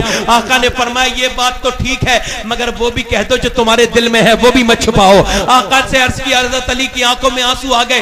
अर्ज की मेरे आका आपने मुझे पाला, मेरे जिस्म पर आपके एहसानात हैं, अली का पूरा जिस्म आपके एहसानात के तले दबा है। मेरे आका ये अली के ऊपर साहब ने बहुत मेहरबानियां की हैं, एक मेहरबानी और कर दे, फातिमा का रिश्ता मुझे दे दे। मेरे आका खामोश हो गए। अभी हुजूर खामोश थे कि फिर हजरत अली थोड़े परेशान हुए तो हुजूर मुस्कुराने लगे। सरकार ने फरमाया अली तुझे मुबारक हो, अभी अल्लाह ने जिब्राइल को भेजा और कहा ऐ मेरे हबीब आप अली से कह दे कि आप ऐसा करें फातिमा का रिश्ता अली के साथ कर दे, ये रब को राजी है, रब इसमें राजी है। वाह वाह वाह, जोर से बोलो यार, मेहरबानी करके बोलो यार। फिर हुजूर ने फरमाया अली तेरे पास है क्या? एक तो जब रिश्ता मांगने जाया करो तो ऐसे जाया करो जैसे मौला अली गए थे, ऐसे ना जाया करो, ऐसे जाया करो, ठीक है? कुछ मांगने वाले का सर झुका होता है ना, तो सर झुका के जाया करो। और सुनो, बदतमीजी ना किया करो। और जब हुजूर ने फरमाया अली तेरे पास है क्या? और हुजूर एक ज़िरा है, एक तलवार है, पर मैं तलवार तो तेरा जेबर है, ज़िरा बेच के आ जा। हजरत उस्मान को बेचने गए, 100 रुपए की थी, 500 का खरीदा, 500 दिरहम का खरीदा, दिनार का खरीदा, और कहा ये ज़िरा भी ले जाओ, और फिर पैसे भी दे दिए, और कहा अली तुझे मुबारक हो, तुम नबी के दामाद बनने वाले हो, मेरे साड़ू बनने वाले हो। अब रिश्ता हजरत अली, हुजूर ने फरमाया अली अभी अपनी बेटी फातिमा से पूछ लूं? हुजूर ने नहीं फरमाया मैंने क्या दिया तो हो गया। ए भाई, ए भाई, क्या हुआ क्या तुम्हें मालूम है आपको इन्हें क्या हुआ? इनका दिल अब अल्लाह की जिक्र में नहीं लग रहा। खुदा की कसम ऐसी महफिलों में हमने पूरी पूरी रातें गुजारी हैं। जब तकरीर नहीं करते थे तो बैठ के यहाँ पे सुनते थे, है ना? ऐसे कुछ नहीं मिलता, आदमी को मेहनत करनी पड़ती है, हाँ, मिटा दे अपनी हस्ती को अगर कुछ मर्तबा चाहे कि दाना खाक में मिलकर गुले गुलजार होता है। बैठ के कुछ मिलता है, कुर्बानी देनी पड़ती है। दीन ऐसे नहीं मिलता। दीन खुदा की कसम, दीन जो है ना इताअत मुस्तफा में है। सुनो, हुजूर ने फरमाया कि अली अपनी बेटी से पूछा हूं, तो हुजूर जब बेटी से पूछते थे तो ऐसे आमने सामने नहीं पूछते थे, बल्कि पर्दा डाल देते थे और फिर पीछे से पूछते थे कि मेरी बेटी का शर्म की वजह से हाँ ना कर दे। तो हुजूर पूछते थे, आप समझ रहे हो, जब जमाने में लोग अपनी बेटियों को जिंदा दफन करते थे तो मेरे आका रिश्ते से पहले पूछते थे, ये जो लोग कहते बेटी बचाओ और बेटी पढ़ाओ ये झूठे मक्कार हैं। सबसे पहले बेटी बचाने वाला भी मेरा नबी है, बेटी पढ़ाने वाला भी मेरा नबी है। सुभान अल्लाह, सुभान अल्लाह, वाह वाह। नारे तकबीर, नारे रिसालत, जिक्र शोहदाए करबला। हुजूर कह रहे हैं बेटी तेरा रिश्ता कर दूं अली के साथ? तो सैयदा ने हाँ कर दिया, मतलब कुछ कहा नहीं। पैर ऊपर करके बैठो भैया, पैर ऊपर करके बैठो। सुनो सुनो मेरी बात, इधर देखो, दिल लगा के बोलो सुभान अल्लाह। अब हुजूर ने अपनी बेटी से पूछ लिया था, ध्यान से सुनना भाई, ध्यान से सुनना। हुजूर ने अपनी बेटी से पूछा, फातिमा ये भी बता दो तुम्हें मेहर क्या चाहिए? यार हमारे यहाँ तो मेहर के झगड़े खत्म नहीं हो रहे हैं। अरे मेहर शौहर को देना, बीवी को लेना, झगड़े माँ बाप कर रहे हैं। तुम कौन होते हो भाई बोलने वाले बीच में? लड़की से पूछो अपनी कितना मेहर चाहती है, तुम कौन होते हो झगड़े करने वाले? हुजूर ने पूछा बेटी मेहर क्या लोगी? अब बेटी दुनिया वाली होती तो दुनिया मांग लेती, बेटी तो जन्नत की खातून थी ना। बेटी रोना शुरू कर दी। एक तो इस बात का गम ही बहुत होता है कि बाप के घर से रुखसत हो जाऊंगी, और ये कैसा गम है कि ये तो बाप कौन है, दोनों आलम का मालिक व मुख्तार है। सुभान अल्लाह। तो सिसकियां लेने लगी, कहने लगी मेरे अब्बा पूरी पूरी रात आपको रोते देखा है, ऐ मेरे अब्बा पूरी पूरी रात आपके पैरों पे मैंने बरम आते देखा है। उम्मत के लिए आप बहुत रोते हैं अब्बा, आपको उम्मत से बहुत प्यार है और फातिमा को आपसे बहुत प्यार है।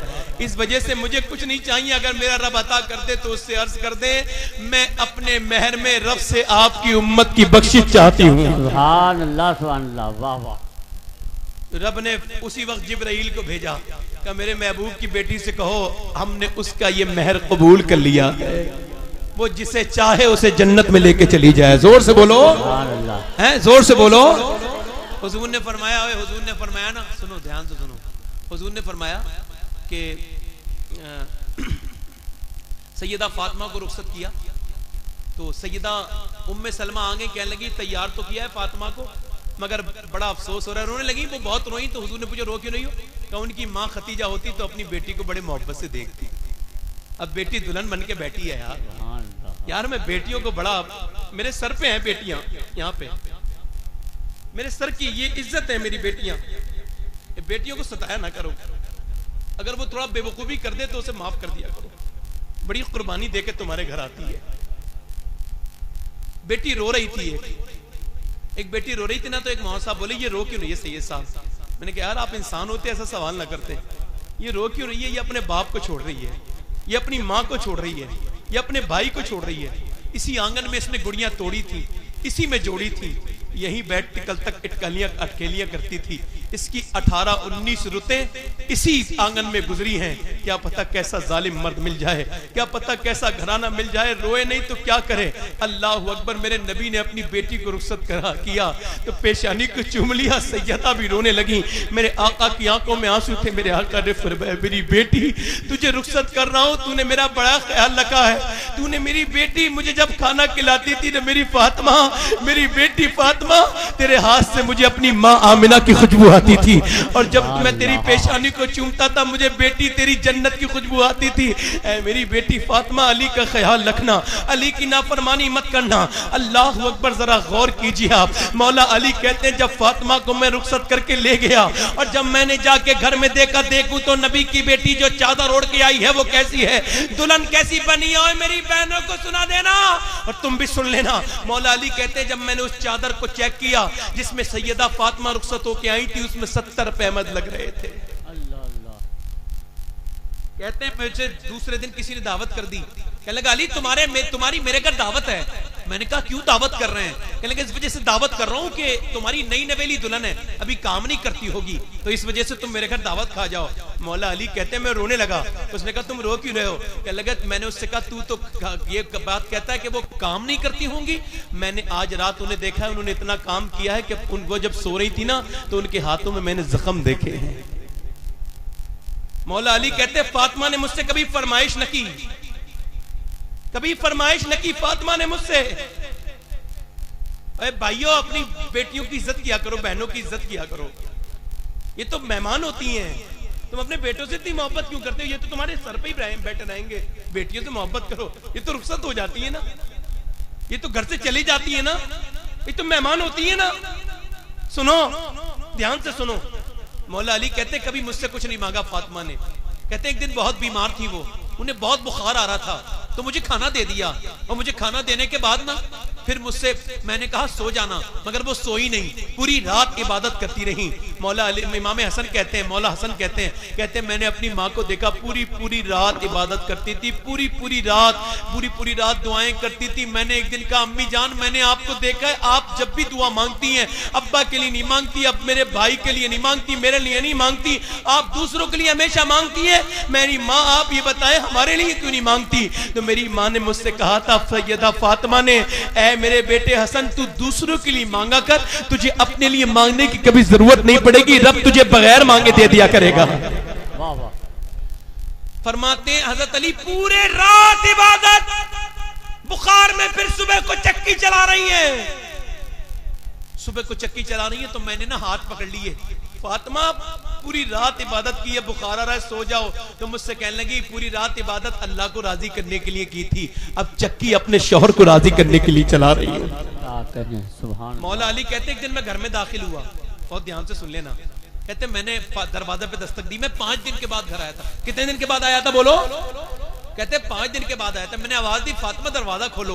कहते दरवाजा खोल दिया तो मैंने देखा मुझे मुस्कुरा के सलाम कर दिया। फिर मैंने कहा फातिमा बड़ी भूख लगी है, बहुत भूखा हूं, मुझे खाना दे दो। तो मुझे पानी दिया, मैंने पानी पी के कहा फातिमा खाना लाओ। कहते मुझसे ये नहीं कहा खाना लाओ, ला रही हूँ। अंदर चली गई, मैंने कहा खाना लेके आओ, तो अंदर चली गई, कोई मैंने कहा खाना लाओ, कोई आवाज नहीं है। फिर मैंने कहा खाना लाओ, कोई, फिर मैंने कहा खाना लाओ, कोई आवाज नहीं आई। फिर कहते फिर मैंने आवाज दी खाना लाओ, कोई आवाज नहीं आई। कहते जब मैं बार बार आवाज देता था ना तो एक बार जब जोर से आवाज दी तो किसी के रोने की आवाज आ गई। मैं अंदर जाके देखता हूं ना तो एक कोने में बैठी हुई दोनों आलिम के मुख्तार की बेटी का चेहरा पूरा पूरा आंसू से भीगा हुआ है। हुजूर की बेटी बैठी है, जिसके लिए अल्लाह ने पूरी कायनात को बनाया, वो बैठी है और जिसका चेहरा अल्लाह, अम्मी आयशा फरमाती जिसकी नाक बिल्कुल हुजूर की तरह है, जिसके होठ बिल्कुल हुजूर की तरह है, जिसकी आंखें बिल्कुल हुजूर की तरह है, जिसकी मुस्कुराहट बिल्कुल हुजूर की तरह। जब फातिमा मुस्कुराती हैं ऐसा लगता है रब का रसूल मुस्कुरा रहा है। अल्लाह अकबर। सैयदा फातिमा के चेहरे अनवर को देख के मैंने पूछा, फातिमा तुम रो क्यों रही हो? तो मेरी माँ ने जो जवाब दिया, मेरे भाई लिख ले अपने दिल पे। मेरी माँ ने कहा, मेरी माँ ने कहा मौला अली से, अल्लाह अकबर, मेरी मौला अली ने कहा ऐ मेरी फातिमा तुम क्यों रो रही हो? कहने लगी मेरे सरताज मुझे अफसोस हो रहा है कि मैं आपको खाना नहीं दे पा रही हूँ। कहा क्यों? अब सुन लो, जवाब ये दिया था मेरे सरताज, जब मेरे इस वजह से कि मुझे अफसोस हो रहा है कि जब आप घर से गए थे ना तो 2 दिन का फाका था, आज घर में आए 7 दिन हो गए, 7 दिन से कुछ नहीं पका। अल्लाह, मेरे पेट पे एक पत्थर बंध रहा है। ये नहीं कहा आप लग के गए थे क्या? घर में कुछ है जो मांग रहे हो? नहीं। हजरत अली कहते हैं मैं रोने बैठ गया। फातिमा तुमने मुझे बताया क्यों नहीं था? तो मेरी फातिमा ने मुझसे कहा, मेरे सरताज मेरे अब्बा ने मुझे रुखसत किया था तो कह दिया था, अली ऐ फातिमा अपने शौहर अली से वो मत मांगना जो उनके पास मौजूद ना हो।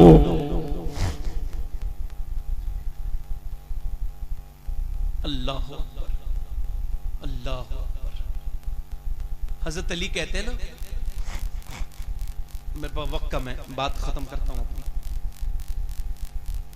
आखिरी बात करता हूं क्योंकि वक्त का मुझे लिहाज है, शायद 10 मिनट 12 मिनट रह गए मुझे खत्म करने में। तो हजरत अली कहते हैं, एक रिवायत और सुन लो। हजरत अली कहते हैं एक दिन मेरी और फातिमा की कोई बात हो गई। तो एक बात सुन लो, सैयदा फातिमा में और हजरत अली में कोई बात होती नहीं थी, ये हम लोगों के सबक के लिए है। तो कहते हैं गलती मेरी थी। अच्छा, गलती अपनी मानने वाला शेर होता है। एक बुजुर्ग कहते हैं 100 झूठ बोल के जीत मत, एक सच बोल के हार जा, ये तेरे लिए बेहतर है। मौला अली कहते हैं गलती मेरी थी तो हुजूर को बुला लिया गया। तो जब सरकार आ गए ना तो मैंने हुजूर से ना अर्ज की, सरकार से, मेरे आका करीम मेरी में फातिमा में कोई बात हो गई, सुलह करा दे। कहते जब बात हुई ना तो गलती मेरी निकली, सब गलतियां मेरी थी, मगर कहते हैं मेरी गलती थी मगर हुजूर ने मुझसे कुछ ना कहा।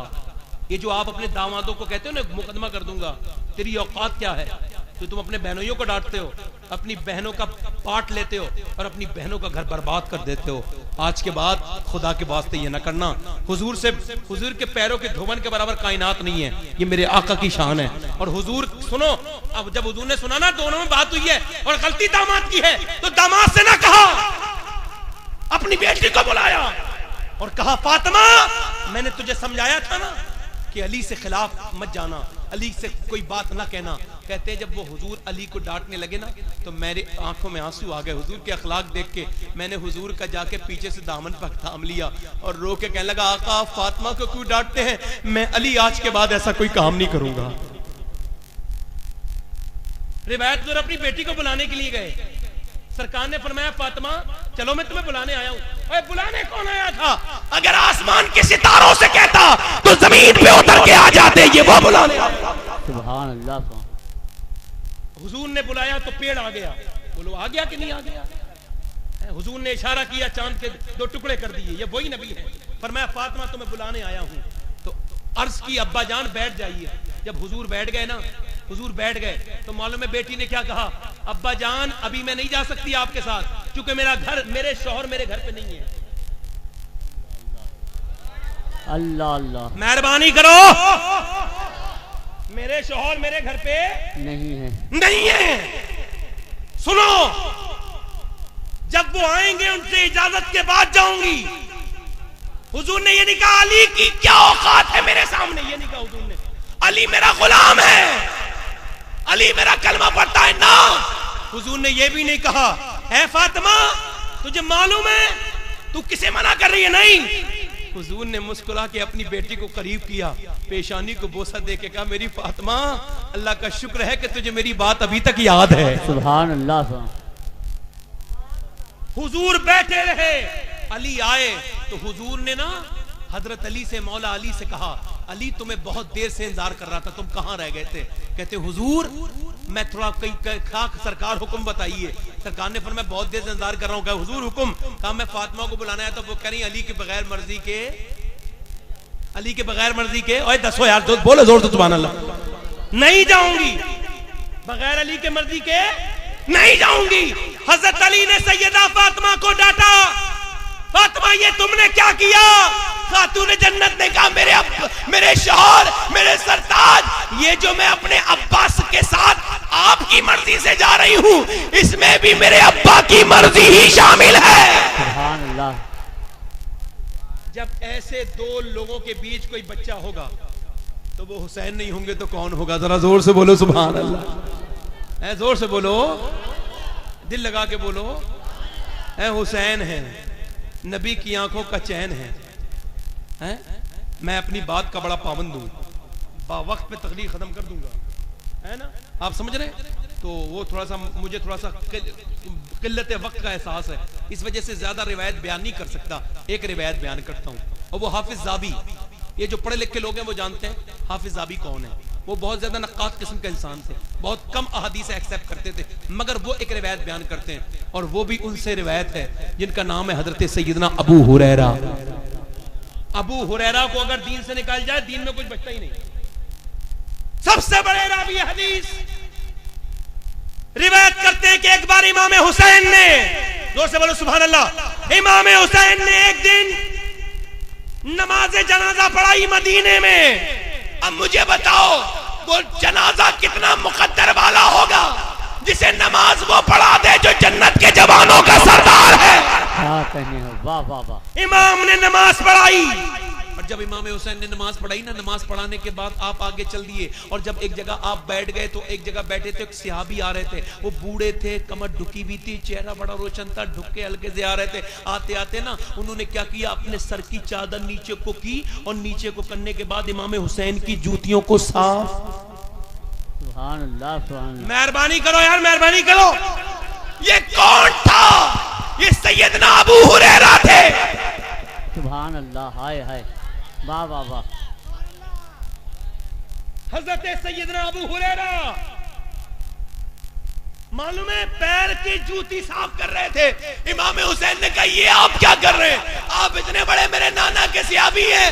कहने लगे हुसैन जो आपकी ताजीम आपके नाना ने मुझे बताई है, अगर मैं आपके कदमों को अपने सर पे रख लूंगा फिर भी हक अदा नहीं कर सकता। सुभान अल्लाह, सुभान अल्लाह, बेशक। जोर से बोलो, दिल लगा के बोलो। है हजरत अबू हुरैरा का इंतकाल होने वाला है। इंतकाल जब होने वाला है ना, तो वो आ गया मरवान लांती इब्ने लांती, गिरगिट इब्ने गिरगिट। कुछ लोग मरवान को सियाबी बनाने के चक्कर में है, हालात ने उसे लांती लिखा है। और ये जो अहले बैत से मोहब्बत वाली जो चीज चुपती है ना अंदर को, ये कोई नई नहीं चुप रही है, ये तो पहले मरवान की चुपी थी सबसे पहले। वो आके बोला ना मरवान, ओए अबू हुरैरा तुम इंतकाल कर रहे हो, बड़े अच्छे आदमी हो तुम, मगर एक बात का बड़ा अफसोस है। किस बात का अफसोस है? कि तुम हसन हुसैन से बहुत मोहब्बत रखते हो। हजरत अबू हुरैरा इंतकाल करने वाले थे, झटके से उठ के बैठ गए, झटके से, और अपनी जिंदगी की आखिरी हदीस बयान की। और यार बोला करो, बोला करो, बोला करो। और फरमाते हो तू क्या कहता है, क्या बकता है तू? मरवान सुन, मैं तुझे बताता हूं। एक दिन मैं सफर पे था नबी करीम के साथ, तो नबी ने फरमाया मेरे दो बच्चे रोने की आवाज आई, तो सरकार ने फरमाया अबू हुरैरा मेरे दोनों बच्चे रो रहे हैं, हसन हुसैन चलो उन्हें छुपा के आते हैं।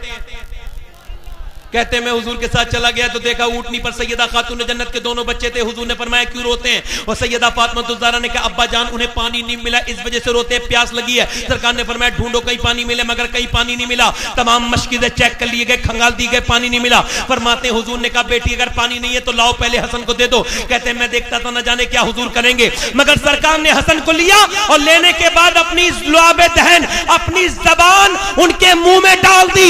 हसन चूस रहे हैं, चूस रहे, चूस चूसते जा रहे और सो गए। जोर से बोले सुभान अल्लाह। उसके बाद फरमाते हैं, उसके बाद हज़रत अबू हुरैरा फरमाते हैं, फिर हुजूर ने बड़े बेटे को दे दिया, छोटे को ले लिया, और जब छोटे को ले लिया ना तो हुजूर ने फिर उन्हें भी अपना लुआबे दहन चुसाया, उन्हीं की जबान भी डाल दी उनके मुंह में अपनी। अब वो जबान चूस रहे हैं, वो जबान जिसको सब कुंड की कुंजी कहे, उसकी नाफिज हुकूमत पे लाखों सलाम। वो लोग, हज़रत अबू हुरैरा कहते थे कि वो प्यास की प्यास थी, मगर वो पानी की प्यास न थी, वो लुआबे दहने मुस्तफा की प्यास थी, वो ज़बाने मुस्तफा की प्यास थी। मगर जरा गौर कीजिए आप, हज़रत अबू हुरैरा कहते हैं, ओए मरवान बता, पूरे मदीने में कौन से बच्चे ऐसे हैं जो इतने करीबी हो नबी के? कोई बच्चा ऐसा नहीं है। जरा गौर तो करें आप। एक रिवायत सुना के दिखा रहा हूं और आप सुन के बता देना, अगर तुम सुन के बता सकते हो तो बता देना। ये सुल्तानपुर है और यहाँ के बारे में मैं बहुत कुछ सुन चुका हूं। जरा गौर करो, अगर मैं सुना के बताऊं तो तुम सुन के बताना। मदीने में एक यहूदी औरत थी,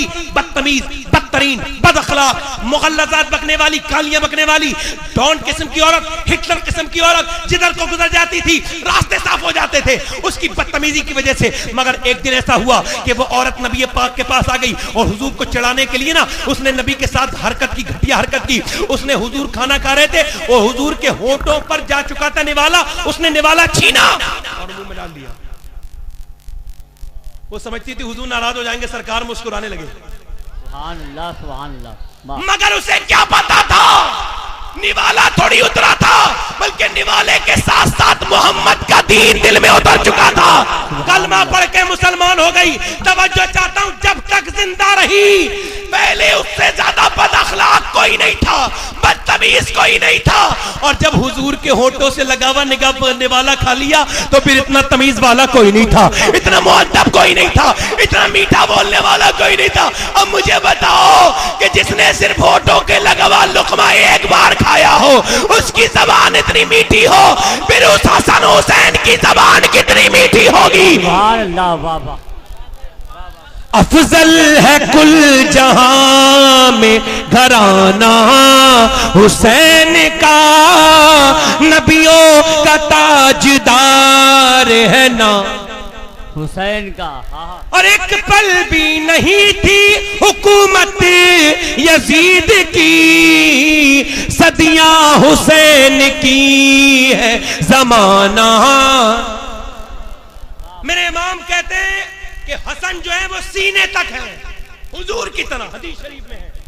इमाम हसन कहते कभी कभी मेरा दरवाजा खुलता था ना तो मैं दरवाजा खोलता था, तो मेरे अब्बा नाना के इंतकाल के बाद ना लोग मेरा दरवाजा खुलवाते थे। सुनिए, कहते मैं उनसे कहता तो तुम क्यों दरवाजा खुलवाया, तो वो रोने लगते थे। सियाबी होते थे मेरे नाना के। मैं कहता तुमने क्यों दरवाजा खुलवाया, क्यों आए हो? तो वो कहते थे बात ये हसन कि आपके नाना को देखने का बहुत दिल कर रहा था, तो वो अब आपकी चेहरा इतना मिलता है कि आपको देखने आके अपने दिल की प्यास बुझाने आए हैं। आला फरमाते हैं कि एक जो है हदीस शरीफ में है, हसन जो है ना वो सीने तक है हुजूर की तरह, और उससे नीचे हुसैन हुजूर की तरह है। मतलब ये है अगर अलग अलग करके देखा जाए हसन हुसैन है, और अगर एक जगह करके देखा जाए तो तस्वीर मुस्तफा है। बेशक, सुभान अल्लाह, सुभान अल्लाह। यही तस्वीर मुस्तफा आखिरी बात करबला के मैदान में है। मादर चाहता हूँ, जोर से बोलिए सुभान अल्लाह। बस ये लास्ट पैगाम है, इसे जरा डिले कर रहा हूँ, बड़ा ध्यान से सुन लें। ये करबला की बात ना करी जाए तो बात अधूरी रह जाएगी। इमाम करबला में है, ज्यादा लंबी गुफ्तगू नहीं, बस 2-3 बातें। इमाम करबला में है। अच्छा, मैं ये बात क्यों कह रहा हूं बार बार, इस वजह से कि मुझे शोरा का ख्याल है। अगर आप लोग ये वादा करें कि बगैर शोरा को सुने नहीं जाओगे तो फिर मैं थोड़ी देर तकरीर कर दूंगा आपके सामने। कितने लोग वादा करते हैं, दोनों हाथ उठा के बताएं। माशाल्लाह, बैठ जाओ, मैं अपने खत्म ही करने वाला हूं, मैं तो बस अब बैठ के जाएं। ये शोरा लोग बड़े, ये बेचारे वो कनात पसंद हो गए, इन्होंने वो मुझे दे दिया अपना वक्त, वरना मेरे जैसे आदमी को कौन पूछता है। कोई क्यों पूछे तेरी बात रजा, तुझसे कुत्ते हजार फिरते हैं। हालत का जब ये शेर पढ़ा जाता है तो कुछ लोग शायदा लिख देते हैं, तो मतलब वो आला से ज्यादा काबिल बनते हैं अपने आप। कहां बदलेंगे? हदाई के बख्शिश में तो सक जने कितनी जगह इस्तेमाल किया गया है ना। सक कहां बदलेंगे? तुझसे दर से सक, पूरी हदाई के बख्शिश का सिस्टम अलग अलग हो जाएगा। कुछ ज्यादा काबिल हो जाते हैं लोग, अल्लाह ऐसी काबिलियत से महफूज रखे। इमाम हुसैन है। और एक बात सुल्तानपुर वालों, एक बात बता के जा रहा हूं, अगर ये बात तुम्हें अच्छी लगे तो सुभान अल्लाह कह देना। वैसे मैं कोई नई बात का दावा नहीं करता, मगर हाँ मेरे दिमाग में आई थी ये बात, सुन लो।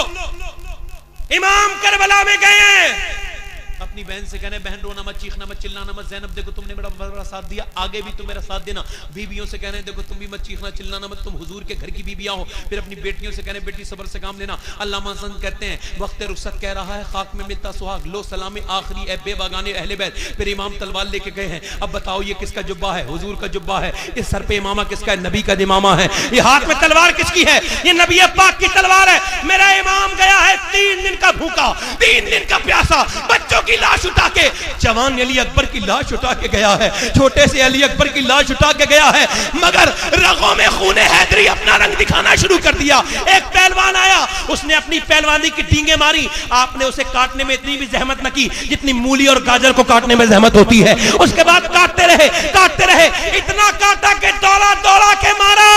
जिन्होंने अली को नहीं देखा था, जब अली के भूखे शेर को देखते थे तो कहते थे जब अली का ये 3 दिन का भूखा शेर इतना खतरनाक है तो फिर अली की तलवार का आलम क्या होगा?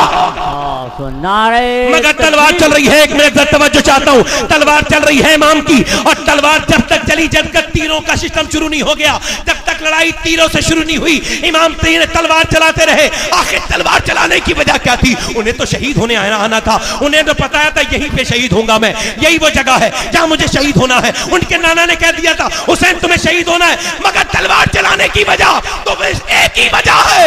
मेरे इमाम ने दुनिया को तलवार चला के और इन यजीदियों को दौड़ा दौड़ा के दुनिया को बताया कि देखो मेरा भाई अब्बास शेर था, वो 11 साल की उम्र में लड़ता था, इतना बड़ा शेर था मेरा अब्बास कि उसने इन्हें दौड़ा दौड़ा के मारा और उसने फरात पे पानी भी भर लिया था। और देखो मेरा बेटा अली अकबर, उसने भी खूने हैदरी का रंग दिखाया था। और जब मेरा दामाद होने वाला और जब मेरा भतीजा कासिम गया था, उसने भी अपनी तलवार से दौड़ा दौड़ा के मारा, आखिर वो भी शहीद हो गया। मेरा भाई अब्बास शहीद हो गया, मेरा भाई उस्मान शहीद हो गया, मेरा भाई उमर शहीद हो गया। सुनो, अगर हमें जंग लड़ने जाना होता ना तो 22,000 के मुकाबले में एक एक करके नहीं जाते, बल्कि सब अली के शेर एक साथ जाते और यजीदियों को खत्म करके चले आते। सुभान अल्लाह, वाह, नारे तकबीर, नारे रिसालत। मगर एक पैगाम, ये पैगाम खाली इमाम का खाली अपने ना तो लड़कों के नाम है ना लड़कियों के नाम है, ये पूरी कायनात के नाम है। मेरा इमाम जब तलवार चला रहा था तो बहन से कह दिया था रोना मत। बहन खैमे की ओट से देख रही है अपने भाई को। बहन कौन है? ये सैयदा ज़ैनब है। ये कौन बहन है? ये बहुत अजीम बहन है, इसका स्टेटस भी बहुत बड़ा है। इसके नाना मोहम्मद मुस्तफा हैं, इसकी माँ फातिमा है, इनके बाबा अली हैं। बेटी देख रही है अपने भाई को, मगर जब इमाम ने देखा, यजीदियों ने देखा तलवार से नहीं जीत सकते, तो बुज़दिलों ने तीर चलाना शुरू कर दिए। और खुदा की कसम, हर बुज़दिल यजीदी होता है, हर शेर दिल हुसैनी होता है। बुज़दिलों ने तीर चलाना शुरू कर दिया और तीर चल रहे हैं, तीर चलते चलते चलते चलते इमाम ने रोके तीर 1-2, मगर एक तीर इमाम के सीने में लग गया। बहन, लखनऊ एयरपोर्ट पे एक बहन थी, रो रही थी, इतना जोर से रोती थी लोग परेशान हो गए। मैंने कहा ये क्यों रो रही है? इसका भाई मस्कत चला गया है। तो मैंने उससे कहा तू क्यों रोती है? कहने लगा मेरा भाई को पाला मैंने और अपने हाथों से पाला, मैंने बचपन में उसकी बड़ी ख्याल, अब मस्कत चला गया, क्या पता वहां ऊंट चराने मिले, क्या मिले, क्या हुआ, कुछ पता नहीं। तो मैंने कहा तुझे तो अपने भाई के मस्कत जाने का बड़ा फिक्र है, तू ज़ैनब को याद क्यों नहीं करती करबला की? तू तो अपने भाई को मस्कत भेज रही है तो रो रही है। ज़ैनब ने तो कुर्बान होने भेजा था। मगर जब इमाम के सीने में तीर लगा ना तो सैयदा ज़ैनब ने कहा, तीर लगा इमाम के, दर्द हुआ बहन के। सैयदा ज़ैनब ने कहा या हुसैन। मेरे इमाम ने जब सुना ना तो पलट के आ गया। मालूम है ज़ैनब कौन है? जब ये पैदा हुई थी तो ये हुजूर मदीने में नहीं थे, आए तो सबसे पहले बेटी को गोद में लिया और उसे चूम लिया, और चूमने के बाद ना इतना रोए हुजूर कि उनकी हुजूर की आंखों के अश्क सैयदा ज़ैनब के रुखसार पर इस कदर गिरे, चेहरे पर के पूरा चेहरा भीग गया। सैयदा फातिमा ने पूछा आप ज़ैनब को देख के इतना रोते क्यों हैं? फरमाने लगे इस वजह से रो रहा हूं कि ज़ैनब का चेहरा देख बिल्कुल तेरी माँ अपनी नानी खतीजा की तरह है। फातिमा एक दिन 6 साल की सैयदा ज़ैनब रो रही थी, सुनो जरा दो करो। सैयदा ज़ैनब 6 साल की कुरान पढ़ रही थी, और 6 साल की बच्ची पे कुरान फर्ज नहीं है, पर वो पर्दा फर्ज नहीं है, मगर कुरान पढ़ रही थी तो सर पे जो दुपट्टा नीचे चला गया। क्या हुआ? सर पे जो दुपट्टा नीचे चला गया। सैयदा फातिमा आई, आकर के अपनी बेटी के सर पे दुपट्टा रख दिया। बेटी के सर पे जब दुपट्टा रखा तो सैयदा ज़ैनब ने पूछा, अम्मी जाना आपने मेरे सर पे दुपट्टा क्यों रखा? तो कह दिया तेरे नाना नाराज हो जाते हैं। उस लड़की से जो सर पे दुपट्टा नहीं रखती, बेपर्दा रहती है। इतना सुना था सैयदा ज़ैनब रोने लगी। अली की बेटी थी, दिल पे असर कर गया। इतना रोई कि सैयदा फातिमा ने कहा मेरी ज़ैनब चुप जा। मेरी ज़ैनब क्यों रोती है? सीने से लगा लिया, मेरी ज़ैनब चुप जा। मगर सैयदा ज़ैनब बोली, मेरी माँ मेरे नाना से कह देना मुझसे नाराज ना हो, आज के बाद ज़ैनब सर कटा देगी मगर सर पे से दुपट्टा ना हटाएगी। सुभान अल्लाह। जब इमाम आए ना, दौड़ा घोड़ा दौड़ाते हुए कहने लगे, मेरी बहन क्या तुम रोई थी? मेरी बहन तू तो बड़ी सबर वाली है। हाँ, बहुत सबर वाली बहन है। जब बेटों के लाश के टुकड़े आए थे तो सैयदा ज़ैनब ने कहा था, या अल्लाह तेरा शुक्र है, आज मेरी बहनें अपने बच्चों को स्कूल नहीं भेजती, मदरसा नहीं भेजती, मस्जिद नहीं भेजती। मेरी सैयदा ज़ैनब ने ना अपने बच्चों को करबला के मैदान में शहीद होने भेजा था, सैयदा फातिमा ज़हरा के नवासों को भेजा था। ये सब चीजें वो देख चुकी थी। सैयदा इमाम हुसैन कह रहे, बहन तुम रोई थी क्या? चीखी थी? कहा हाँ भाई, जब अली अकबर शहीद हुए थे तो आप थे, अब्बास थे तो आप थे, जब भाई कासिम शहीद हुए थे तो आप थे, मेरे बेटों की लाशों पे घोड़े दौड़े थे तो आप थे। आप शहीद हो जाएंगे तो ज़ैनब अकेली रह जाएगी। ज़ैनब का कौन ख्याल रखेगा भाई मेरे? मैं कब तक जब्त करूं? मेरे इमाम ने कहा, मेरी बहन मैं अपना घर बचाने नहीं आया हूं, मैं नाना का दीन बचाने आया हूं। मेरी ज़ैनब अपनी आवाज बुलंद न कर, नाना की हदीस है कि औरत की आवाज भी औरत होती है।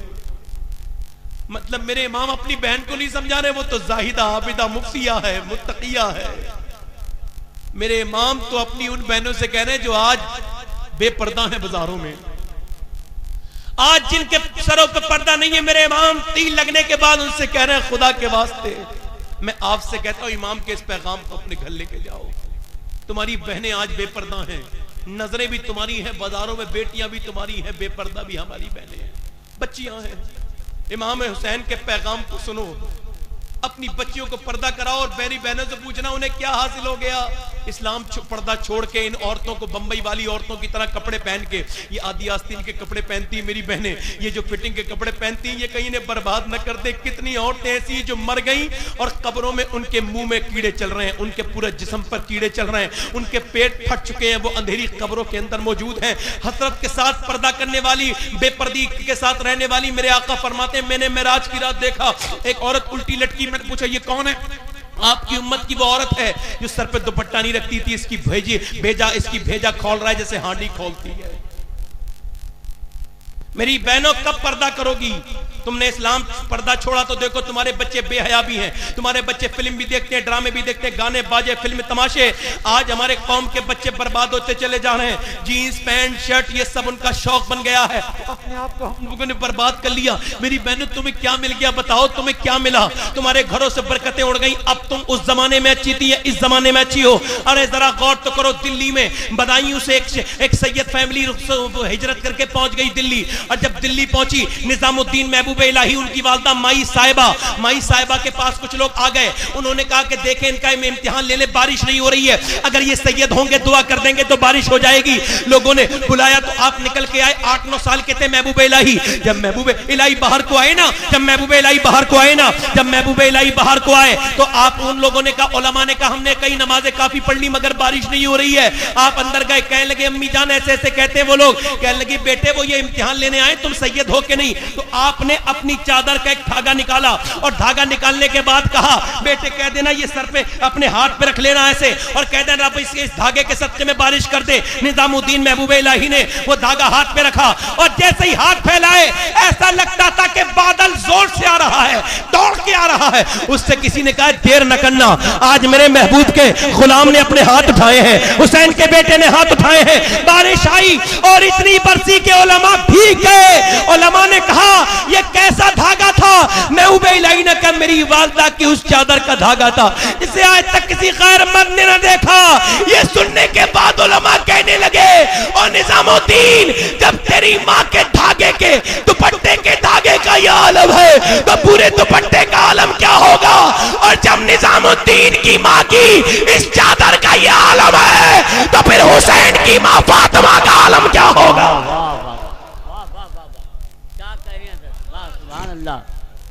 मैं आपसे अर्ज करता हूं, बस आखिरी बात खत्म कर रहा हूं, आपसे अर्ज करता हूं खुदा के वास्ते तौबा कर लो। ये रातों को जो फिल्म देखते हो ना तुम, ये क्या समझते हो तुम्हें कोई देखता नहीं? ये जो तुम्हारे फिल्मों में चेक करना अपने मोबाइल, उसमें कितनी गंदी फिल्में होंगी, कितनी गंदी चीजें होंगी उसमें। तुम क्या समझते हो तुम्हें तो कोई देखता नहीं? तुम्हें कोई नहीं देखता तुम्हें? क्या समझते हो आप? मैं कहता हूं तुम्हारा बाप नहीं देखता, मां नहीं देखती, ये तुम्हारी हिस्ट्रियां कोई चेक नहीं कर सकता, मगर तुम्हारा रब सब देखता है।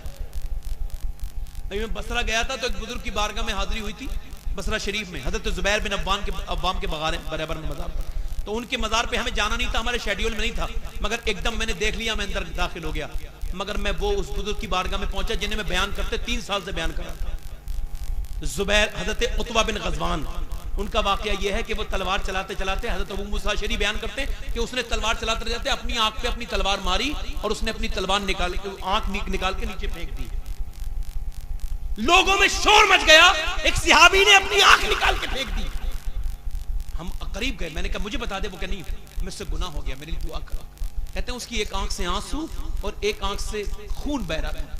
मैंने पूछा यार ये तो बता आखिर तेरी ये क्या, तूने ये क्या कर लिया? वो कह नहीं बताऊंगा, मेरे गुनाह है, मेरी दुआ करो। गुनाह बताने का नहीं होता। मैंने कहा मुझे बता दे खुदा के लिए। तो उसने रो के कहा बात ये थी, अभी हमें तलवार चला रहे थे तो एक औरत इधर से गुजर के गई, तो फिर क्या मेरी एक आंख उस पर पड़ गई। तो फिर तो मुझे याद आया हुजूर ने फरमाया जो अपनी आंख में बदनिगाही भरेगा अल्लाह उसकी आंख में जहन्नम की आग भरेगा। का फिर मैंने अपनी आंख निकाल के फेंक दी, कहीं ऐसा ना हो मेरी आंख मुझे जहन्नम में ले जाए। सोचो तो यार, हमने तो लंबी लंबी फिल्में देखी हैं, कभी हमने अपनी आंख पे एक हाथ तक नहीं मारा जोर से। आंख कितनी मुलायम होती है, जरा सा कीड़ा पड़ जाए तो चीख जाते हैं। अगर रब ने आंख में आग की कीले ठोक दी तो क्या होगा? आंखों से देखना आंखों का जिना।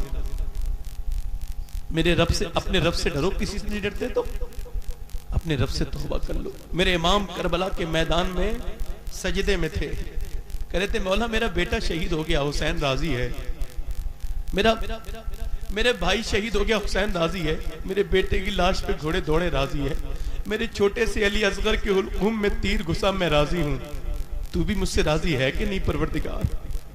इस नवासे पे मोहम्मद मुस्तफा को नाज है, इस बेटे ऐसे बेटे पर अली और फातिमा को नाज है। सजदे तो सबने किए मगर तेरा जुदा अंदाज है, तूने वो सजदा किया जिस पर खुदा को नाज है। जख्मी मेरे इमाम है, कह दो हवा से अब शोर ना करे, तैबा से करबला तक सोया नहीं हुसैन, मुझसे मेरे हुसैन का ना पूछ हौसला, जितने भी जख्म आए रोया नहीं हुसैन। हुसैन ने करबला में नमाज का दर्स दिया है। मेरे आका फरमाते हैं जो नमाज न पढ़ेगा कयामत के दिन वो अबू जहल, उतबा, शैबा और दुश्मनाने खुदा के साथ उठाया जाएगा, वो फिरौन के नमरूद के साथ उठाया जाएगा। गौस पाक फरमाते हैं जो नमाज ना पढ़े उसकी नमाज जनाजा ना पढ़ो। तुमने जनाजे उठते नहीं देखे, तुमने मैयतें नहीं देखी। अगर तुम ये समझ रहे हो कि रोज दूसरों के जनाजे उठेंगे तो नहीं, एक दिन तुम्हारा उठेगा। मैंने अपने हाथ से अपने बाप को कब्र में उतारा है, जिसका असर मेरे ऊपर अब तक है। उसके बाद मैंने अपने ताया को अपने हाथ से कब्र में उतारा। उसके बाद अभी कुछ दिनों पहले मेरी भाभी का इंतकाल हो गया था जवान, मैं उसे कब्र में उतार के बाहर आ रहा था तो ऐसा लगता था कब्र मुझसे कह रही थी फिर आज निकल गया बाहर, रोज नहीं निकलने दूंगी, एक दिन तुझे अंदर ही सुला लूंगी। कितने नौजवानों की कब्रों को, कितने नौजवानों के जिस्मों को खा गई मिट्टी, कितने नौजवानों की लाश उड़ गई, कितनों की उठनी। हज़रत मालिक बिन दीनार कहते हैं मैं कब्रिस्तान में जाकर कहने लगा क्या हाल है कब्र वालों? अंदर से आवाज आई क्या पूछता है? मुझे 8 दिन पहले दफन किया गया, मेरे मुंह में कीड़े चल रहे हैं। मैंने जैसा अंधेरा देखा वैसा कभी सोचा तक नहीं। मेरे आका फरमाते हैं मेरी नजर में सबसे ज्यादा खतरनाक जगह कब्र है। तुमने लोगों को मरते नहीं देखा, ये जनाजा उठता है तो देखते नहीं तुम, नौजवान मर गया और उसका जनाजा घर से जा रहा था, माँ भी पीछे हट गई, भाई भी पीछे हट गया, एक रात कोई नहीं रोकता। इन लोगों के लिए रब को छोड़ते हो? वो तुम्हारा खिलाने वाला, तुम्हारा पिलाने वाला, तुम्हें इंसान बनाने वाला, मुसलमान बनाने वाला, अपने हबीब का उम्मती बनाने वाला रब, उसे छोड़ दिया तुमने। गुनाह करते वक्त रब के बारे में नहीं सोचते कि वो खालिक व मालिक है, उसको मुंह दिखाना है। आखिर लोगों, मेरे पास वक्त खत्म हो गया, कुछ देर पहले ही शायद 10-15 मिनट क्रॉस हो गए होंगे। हाथ जोड़ के माफी मांगता हूं जिनका वक्त मैंने लिया है। आपसे अर्ज करता हूं, आप में कितने लोग ऐसे हैं जो हुसैन इब्ने अली के नाम पे गर्दन कटा देंगे? दोनों हाथ उठा के बताएं, बताओ कौन कौन कटा दोगे गर्दन? बताओ। उस हुसैन के नाम, हाथ ऊपर करो अभी, जब मैं नीचे करवाऊं तो करना। जो गर्दन कर सकता है वो कुछ भी कर सकता है। नीचे हाथ कर लो। तुम्हें कसम है हुसैन के, हंसना मत, मुस्कुराना मत, एक दूसरे की तरफ मत देखना। करबला से हुसैन देख रहे हैं, मैं करबला में हुसैन का रोजा देख के, मेरे इमाम का रोजा ऐसा है, तुम देखोगे तो देखते रह जाओगे। नूर बरस रहा है। रोज मेरे नबी करबला आते हैं, रोज आते हैं मेरे आका अपने नवाजों से मिलने, रोज आते हैं हुजूर अपने नवासों को कभी बुलाते हैं, कभी खुद आते हैं।